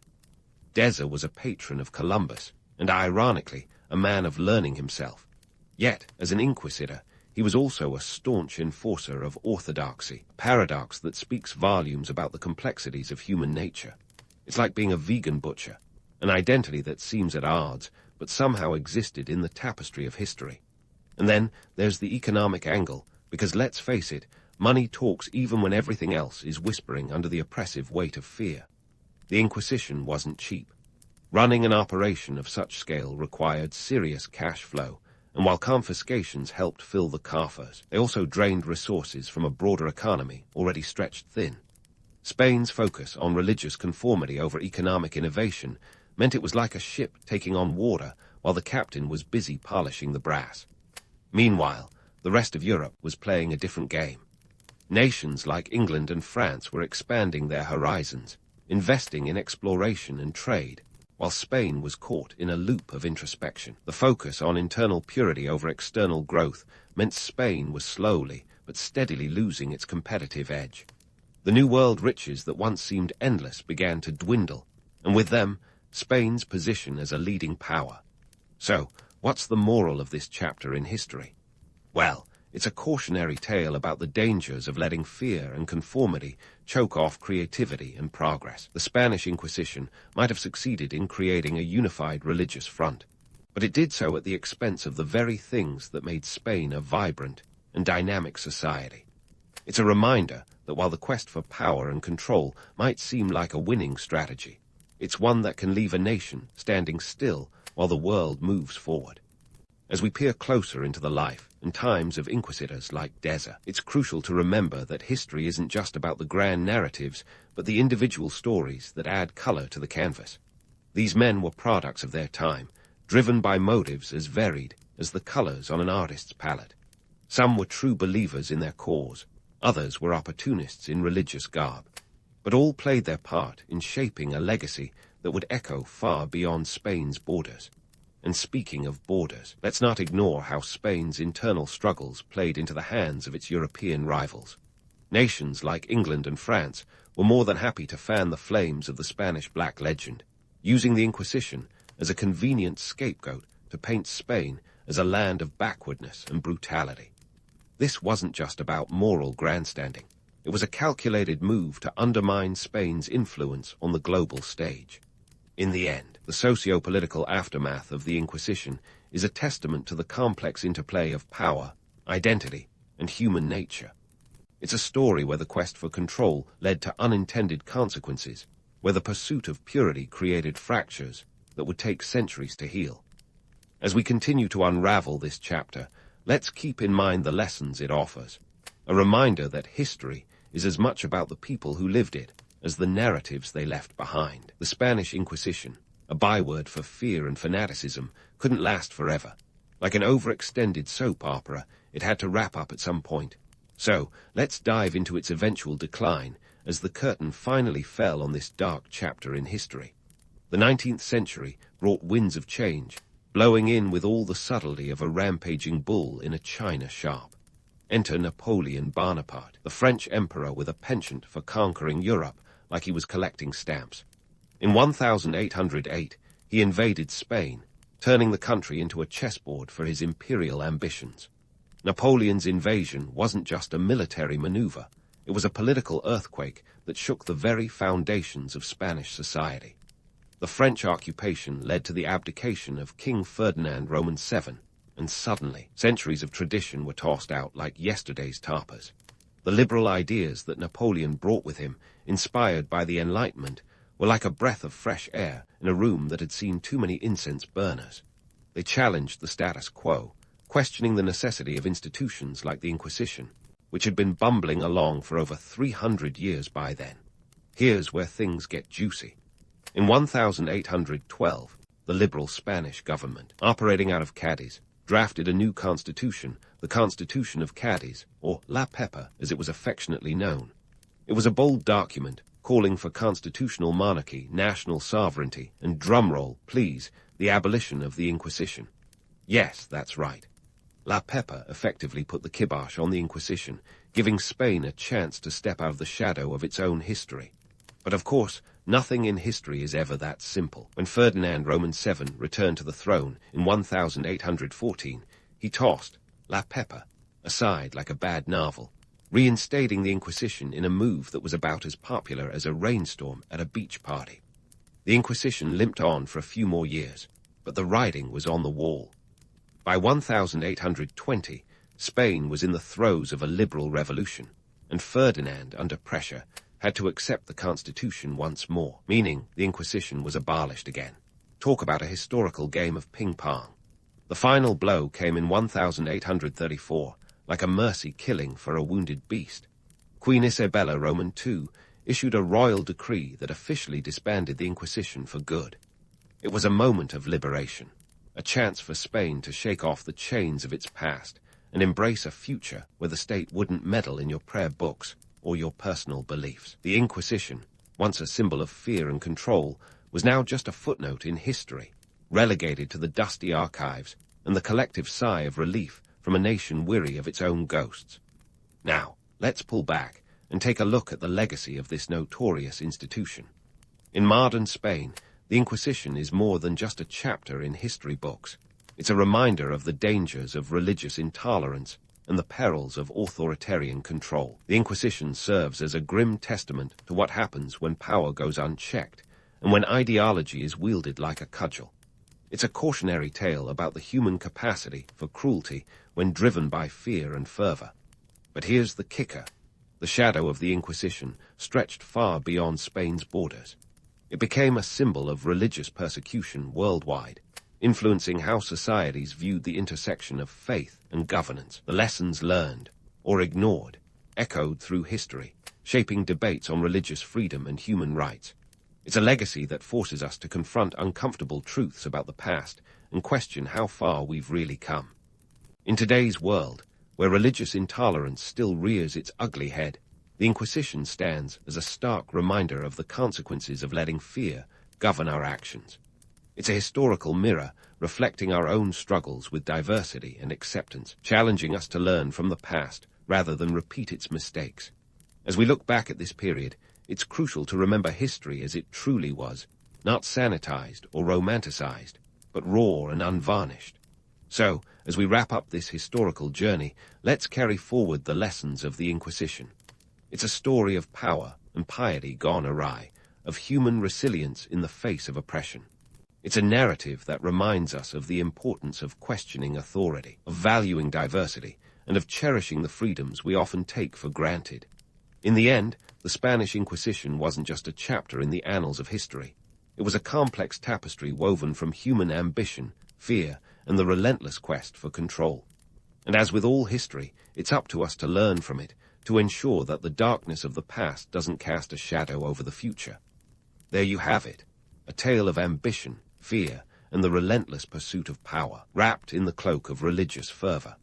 The Spanish Inquisition might be a thing of the past, but its lessons resonate today, reminding us that history is more than just dates and events. It's a living narrative, a testament to the complexities of the human experience, and a call to remember where we've been as we chart a course for where we're going. So, next time you find yourself pondering the past, remember the Inquisition, not as a distant relic, but as a vivid reminder of the human capacity for both darkness and enlightenment. In the grand theatre of history, few plots twist quite like the birth of the Abbasid Caliphate. It's a story of power grabs that would put any soap opera to shame. We're talking more drama than a high school production of Macbeth, with a budget, real swords, and the occasional betrayal that ended a little more permanently than detention. The year is 750 CE, and the Islamic world is about to experience a seismic shift that will usher in the so-called Golden Age of Islam. But first, it had to survive the political equivalent of a nuclear meltdown. The Umayyads, those swaggering rulers of Damascus, had been in power since 661 CE. They'd expanded their empire faster than a startup tech company, reaching from Spain in the west to India in the east, a whopping 5,000 miles. But like any empire that grows too big for its britches, cracks were starting to show. The Umayyads were about as popular as a mosquito at a picnic, especially among the non-Arab Muslims, who felt about as valued as a punchline at their expense. The Umayyads had this nasty habit of prioritizing Arab Muslims, leading to widespread resentment among the Mawali, or non-Arab converts to Islam. And don't even get started on the Shia Muslims, who viewed the Umayyads as illegitimate rulers and a betrayal of Ali, the Prophet's cousin. Enter the Abbasids, a family with just the right amount of ambition, religious legitimacy, and let's be real, a massive chip on their shoulder. They were descendants of the Prophet Muhammad's uncle, Al-Abbas, which gave them a claim to spiritual authority that was a little more credible than saying you're related to a Kardashian. The Abbasids promised equality to the Mawali and played nice with the Shia, crafting a coalition that was about as stable as a house of cards in a hurricane, but enough to challenge the Umayyads. The coup that toppled the Umayyads wasn't just a backroom deal gone awry. It was a full-scale revolution with all the subtlety of a fireworks display. The Abbasid army, led by Abu Muslim, a man whose name alone struck terror into the hearts of the Umayyads, moved with the precision of a Swiss watch. In 750 CE, they faced off against the Umayyad forces at the Battle of the Zab, a confrontation that ended with the Umayyads routed and their caliph, Marwan Roman II, on the run. Marwan ran all the way to Egypt, where he met his end not in a strategic retreat, but more like a desperate hide-and-seek game with the locals getting the last laugh. With the Umayyads out of the way, the Abbasids had the world at their feet, or so they thought. Establishing a new caliphate wasn't just a matter of planting a flag and declaring victory. The Abbasids had inherited an empire that was economically strained, socially fractured, and politically unstable. They needed to act fast, and they did, moving the capital from Damascus to Baghdad in 762 CE. Baghdad wasn't just any city. It was the capital of the future, a place where East met West, where commerce and culture thrived, and where the Tigris River was more than just a pretty backdrop. Economically, the Abbasids had their work cut out for them. The empire stretched over vast distances, making it a logistical nightmare to manage. But the Abbasids were nothing if not ambitious. They tapped into the Silk Road, leveraging the trade routes that connected China to the Mediterranean. Spices, silk, and precious metals flowed through the empire like a river of wealth. This boom in trade powered the Abbasid economy, turning Baghdad into a cosmopolitan hub where ideas and goods mingled like guests at a cocktail party. But the social challenges were just as daunting. The Abbasids had to balance the diverse populations within their empire, from the Arabs and Persians to the Turks and Berbers. They adopted a policy of inclusivity, or at least the medieval version of it, which meant incorporating non-Arabs into positions of power. This was a radical shift from the Umayyad policy and helped to stabilize the empire, albeit temporarily. The Abbasids knew they were sitting on a powder keg of ethnic and religious tensions, and they had to handle it with the care of a bomb squad. The Abbasids also faced the task of legitimizing their rule. They used religion as their trump card, portraying themselves as the rightful leaders of the Muslim world. They claimed to be the protectors of Islam and positioned themselves as the champions of Sunni orthodoxy, which appealed to a broad base. But the Shia, who had initially supported the Abbasids, soon found themselves sidelined once the Abbasids were in power. It turns out, political promises were as slippery then as they are now. Despite the challenges, the Abbasids managed to pull off a transition that was nothing short of miraculous.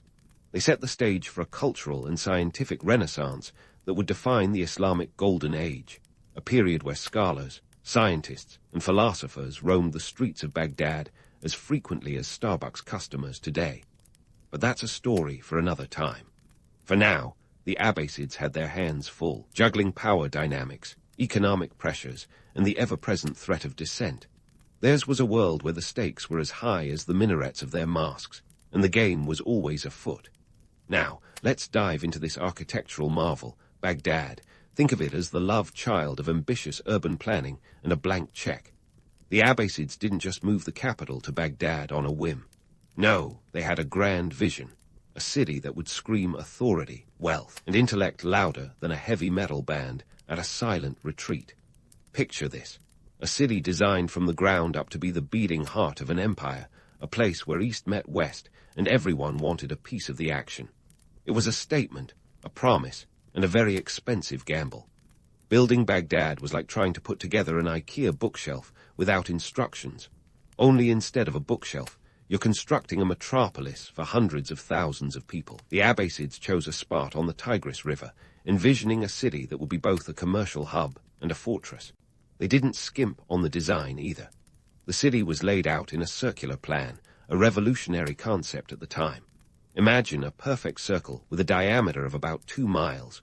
No GPS needed to know that's about 2 kilometers. The city was divided into 4 quadrants, with a palace and a mosque at its core, radiating power and faith like the sun on a particularly hot day in the desert.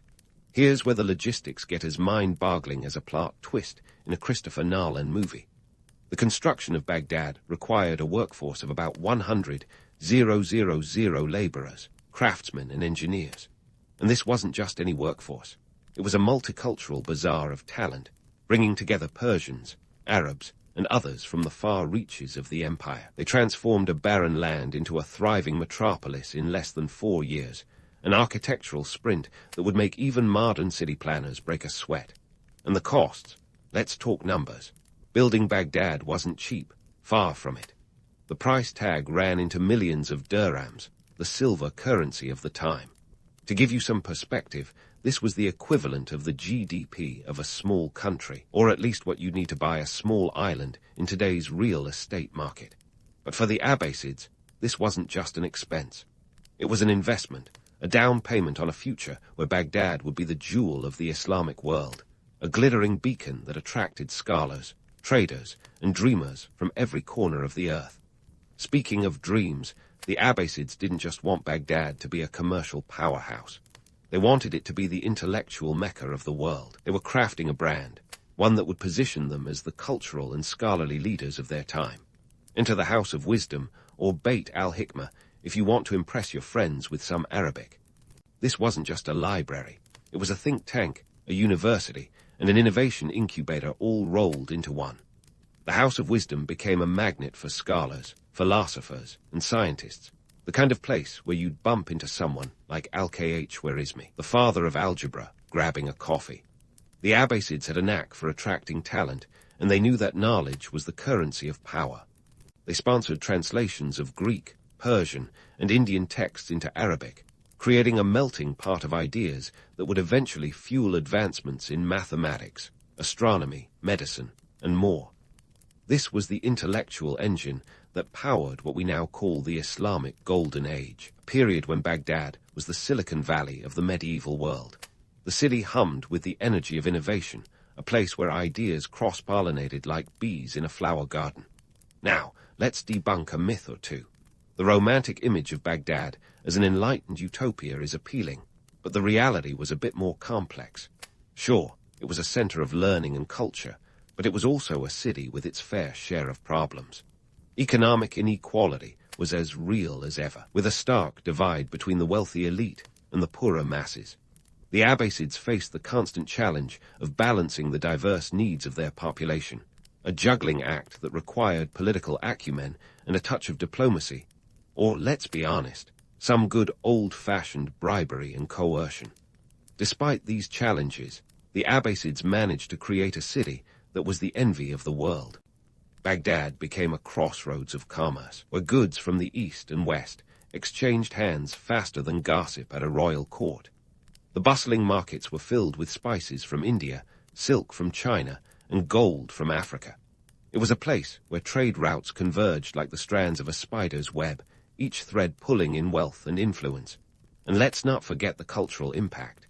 The Abbasids were masters of branding, using poetry and art to promote their image as enlightened rulers. They patronized poets and artists, turning Baghdad into a cultural hotspot where the arts flourished.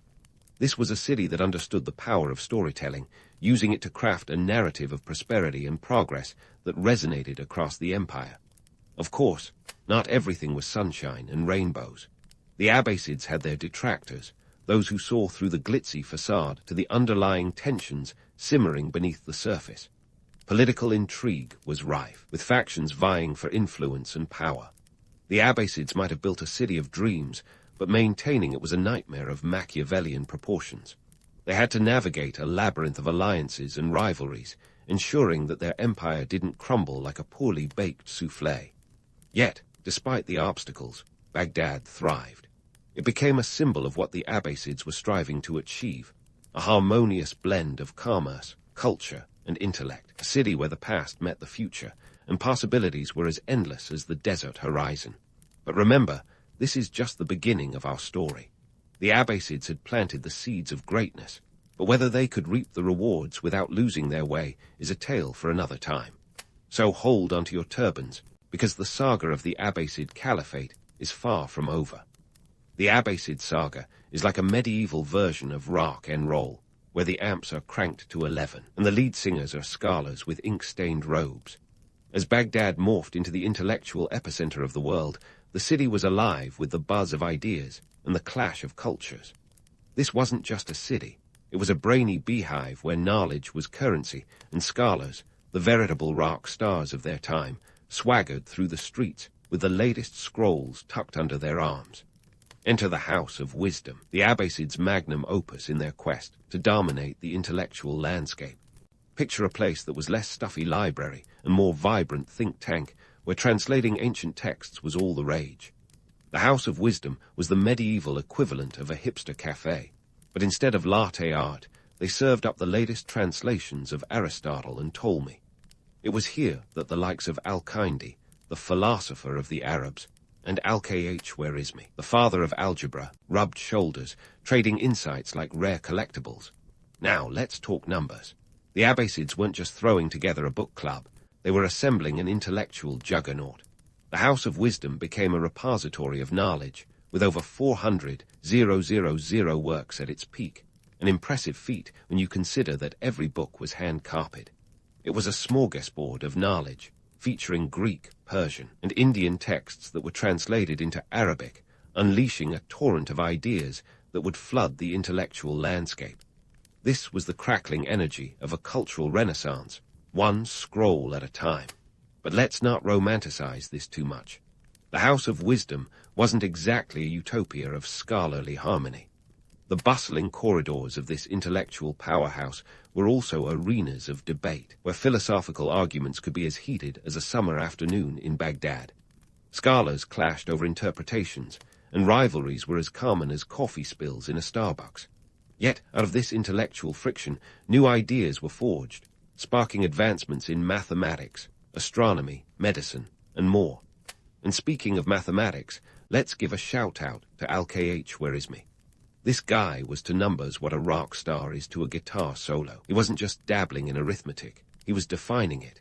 His work on algebra, derived from the title of his book, Al-Kitab al-Muqtasar fi Hisab al-Jabr wal Muqabala, was a game-changer, laying the groundwork for modern mathematics. We're talking about a man whose influence stretched far beyond Baghdad, reaching into the future like an intellectual time traveler. But wait, there's more. The Abbasids didn't just hoard knowledge, they shared it, creating a ripple effect across continents. The translations produced in the House of Wisdom weren't kept under lock and key.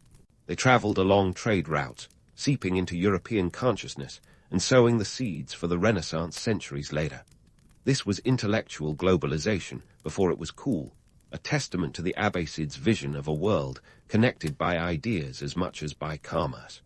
Now, while Baghdad was busy becoming the Silicon Valley of its day, the Abbasids were juggling a complex political landscape that could make anyone's head spin. The romantic notion of a harmonious Islamic utopia is tempting, but the reality was messier than a toddler with a bowl of spaghetti. Beneath the glittering surface of intellectual achievement, political and religious tensions simmered like an undercooked stew. The Abbasids, for all their cultural prowess, were also navigating a minefield of political intrigue. They had to keep a lid on the diverse ethnic groups within their empire, Arabs, Persians, Turks, and others, all of whom had their own agendas. This wasn't just a challenge. It was a political high-wire act, with the caliphs as acrobats trying not to plummet into chaos below. And let's not forget the religious discord. The Abbasids might have started with the support of the Shia, but that alliance was about as stable as a house of cards in a breeze. Once in power, the Abbasids distanced themselves from Shia factions, choosing instead to champion Sunni orthodoxy. This left a sour taste for the Shia, who felt betrayed, adding another layer of complexity to the Abbasid rule. Amidst these tensions, the Abbasids cleverly used propaganda to maintain control. They were masters at crafting narratives that portrayed them as the rightful leaders, using poetry and art as tools of persuasion. The caliphs were depicted as enlightened rulers, guardians of Islam, and patrons of the arts. It was a PR campaign that would make any modern spin doctor proud, a blend of image and reality that kept the Abbasid machine running smoothly, or at least gave that impression. Despite the political and religious undercurrents, the Abbasids managed to maintain a relatively stable empire for a time. Their ability to balance power dynamics, while not without its flaws, allowed for a period of prosperity and growth. Like any empire, the Abbasid Caliphate was a complex organism, constantly evolving and responding to internal and external pressures. As Baghdad thrived, it became a beacon of what the Abbasids hoped to achieve, a city that was both a symbol and a reality of their ambitions. It was a place where the past met the future, where the ancient wisdom of the Greeks mingled with the new discoveries of the Islamic world. The city stood as a testament to the Abbasids' vision, a glittering jewel in the crown of their empire. But hold on to your turbans, because this tale is far from over. The Abbasids may have reached dizzying heights, but the path ahead is fraught with challenges. The story of the Abbasid Caliphate is one of resilience and reinvention, a saga where the stakes are as high as the minarets of their mosques. So, stay tuned, because the next chapter is bound to surprise you, filled with twists and turns that would rival any epic tale. As the Abbasid Caliphate shimmered like a mirage on the shimmering sands of history, what lay beneath that glittering exterior was less Broadway musical and more Game of Thrones with turbans. Sure, Baghdad was a jewel, a hub of intellect and culture, but beneath the dazzle, the Abbasids were juggling more problems than a circus clown with a caffeine addiction. The cracks were starting to show, not from epic betrayals or grand conspiracies, but from the mundane, all-too-human issues like financial mismanagement and rising provincial powers that make for less glamorous headlines but more realistic drama. Let's talk money, everyone's favorite subject, right? The Abbasids were in a bit of a pickle, financially speaking. You see, running an empire wasn't cheap. Tax revenues were the lifeblood of the Caliphate, but collecting taxes in an empire stretching over 5 million square kilometers was like trying to collect rainwater with a sieve. The Abbasid treasury was bleeding cash faster than a leaky bucket. thanks in part to the enormous costs of maintaining a standing army, lavish courts, and let's not forget the continual upgrades to Baghdad, the medieval equivalent of keeping up with the Joneses. The real kicker, though, was the Abbasid penchant for printing money. Well, not literally, but close enough. They started minting coins with a zeal that could rival a kid collecting Parkayman cards. But here's the rub. Devaluing currency wasn't invented by modern economies. The Abbasids were on it centuries ago. As the silver content of their dirhams dwindled, inflation soared, and the purchasing power of the average Joe, or the average Ahmad in this case, plummeted. Before you knew it, the economy was doing a swan dive off a financial cliff, and the caliphs were struggling to keep up. Meanwhile, out in the provinces, local governors were getting a bit too big for their boots. The empire was a sprawling beast, and central control was more fantasy than reality. These governors, known as emirs, were supposed to be loyal to the caliph, but in reality they were like teenagers with the keys to the family car, frequently pushing boundaries and testing limits. Some emirs started acting like mini-kings, collecting taxes for themselves and building personal armies. It was a classic case of decentralization gone awry, and it threatened to tear the caliphate apart at the seams.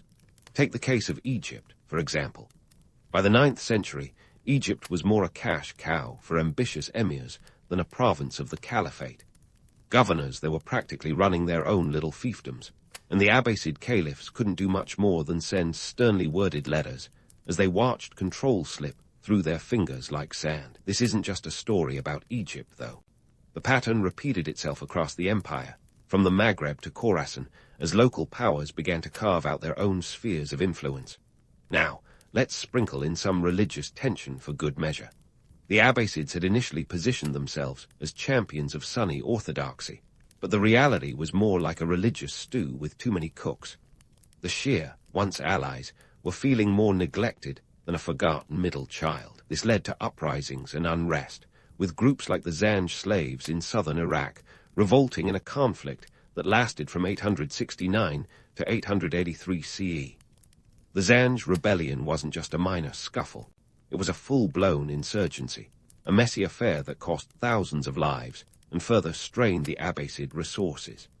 As if that weren't enough, the Abbasids were also dealing with the Karmatians, radical Ismaili Shia sect that was about as peaceful as a bull in a china shop. The most infamous act was the theft of the Black Stone from the Kaaba in Mecca in 930 CE. It was a bold, audacious move that shocked the Islamic world and left the Abbasids scrambling to restore their tarnished religious prestige. Spoiler alert. They eventually got the stone back, but the damage was done, and the Caliphate's image took a hit harder than a piñata at a birthday party. So there you have it. The Abbasid Caliphate, once the envy of the world, was beginning to unravel, not through grand schemes or epic battles, but through the slow, relentless grind of financial woes, administrative chaos, and religious discord. It's a lesson in the dangers of ignoring the small stuff, the seemingly inconsequential issues that, left unchecked, can snowball into a full-blown crisis. The Abbasids were learning the hard way that even an empire built on intellectual brilliance and cultural achievements couldn't escape the mundane realities of power and politics. But don't pack away your history books just yet. The Abbasid saga is far from over, and the next chapter promises more twists and turns than a roller coaster at peak speed. Will the caliphs find a way to navigate these choppy waters, or will the empire continue its slow descent into chaos? Stick around, because the story of the Abbasids is one for the ages, a tale of ambition, resilience, and the relentless march of history.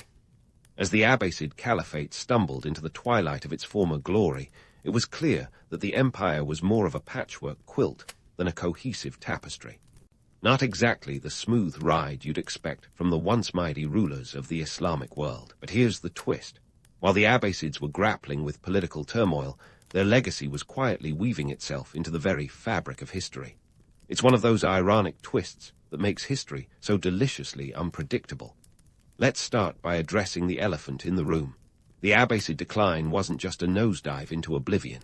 Sure, the political power of the Caliphate was dwindling faster than ice cream in the Baghdad sun, but culturally and scientifically, the Abbasids were still the cool kids on the block. Even as the caliphs struggled to keep the lights on in Baghdad, The intellectual legacy they left behind was like a beacon guiding future generations out of the Dark Ages. It's a classic case of the crumbling empire leaving behind a treasure trove of knowledge. The Abbasids were pioneers of the golden age of Islamic culture, and their contributions were as varied as a buffet at a medieval banquet. Their scholars were busy making strides in mathematics, introducing the world to algebra and trigonometry, gifts that students everywhere have since cursed under their breath. But let's face it, without the Abbasids, modern science and engineering would be like trying to build a skyscraper with Jenga blocks. Al-Khwarizmi's work laid the foundations for algorithms, those tricky little things that have come to define our digital age. So the next time your social media feed eerily predicts your cravings for pizza, you've got the Abbasids to thank or blame. And then there's medicine. Abbasid scholars didn't just stick to theories. They rolled up their sleeves and got their hands dirty. The Caliphate was home to some of the first hospitals, like those in Baghdad and Damascus, where doctors such as Al-Razi and Ibn Sina, Avicenna, made groundbreaking contributions. Their work wasn't just ahead of its time. It was an intellectual leap that would echo through the ages. Al-Razi's comprehensive medical texts and Ibn Sina's, the canon of medicine, were the go-to guides for physicians as far afield as Europe, centuries after the Abbasids were but a memory. But remember, even the brightest stars have their dark sides. As romantic as the notion of a scholarly utopia sounds, the gritty reality was that not everyone had access to these golden fruits of knowledge. The learned elite often kept their discoveries within their own circles, as exclusive as a VIP club. The everyday citizens of the Abbasid Empire may not have been privy to the latest debates on Aristotle or the intricacies of celestial navigation. For many, life was still a struggle for survival, with knowledge as elusive as a mirage in the desert. Speaking of exclusivity, the House of Wisdom, while a beacon of enlightenment, was also a battleground of ideas. Scholars clashed over philosophical debates, with arguments that could be as prickly as a cactus. But out of this intellectual chaos emerged a cultural renaissance that would send ripples through history. The translation movement initiated by the Abbasids was a revolutionary project that saw Greek and Persian texts translated into Arabic, preserving ancient knowledge that might otherwise have been lost to the sands of time. This linguistic bridge building wasn't just about dusty tomes. It was about connecting civilizations and paving the way for the Renaissance in Europe. Yet, if we peel back the layers of idealism, we see the Abbasids were also master propagandists, weaving a narrative of enlightenment and progress to mask the political and economic strains beneath. Their investment in culture and science wasn't just benevolence. It was a strategic move to bolster their legitimacy amid the crumbling political order. The caliphs understood that while armies could conquer lands, ideas could conquer hearts and minds. Now, let's fast forward a bit. The romanticized memory of the Abbasid Caliphate, with its tales of grand palaces and learned scholars, has resonated through the centuries like a catchy tune that you can't quite shake. The Caliphate's legacy is a testament to the enduring power of culture over political might. But it's worth remembering that behind the glittering facade lay a reality as gritty as the desert sands. The Abbasids might be remembered as champions of knowledge, but their empire was also a hotbed of intrigue and ambition, where the line between friend and foe could blur faster than a mirage on the horizon. So what does this all mean for us, lounging here in the modern world with our smartphones and Wi-Fi? The Abbasids remind us that history is a mosaic, an intricate blend of light and shadow. Their story is one of resilience, of an empire that, despite its decline, managed to etch its mark indelibly into the annals of time. It's a tale of ambition and ingenuity, a reminder that even as political powers rise and fall, the quest for knowledge is the legacy that truly endures. In a world that often prioritizes power over wisdom, the Abbasids offer a counter-narrative, a story where the pen was mightier than the sword, and where the quest for knowledge outlasted the struggle for dominance. It's a saga that continues to resonate, reminding us that the pursuit of understanding is a journey worth taking, no matter the obstacles. As we close the chapter on the Abbasid Caliphate, let's carry forward the lessons they've left us, embracing the complexities of history and the enduring power of human curiosity. And with that, dear listener, we bid farewell to the Abbasid saga, a tale as timeless as the desert winds, echoing through the corridors of time.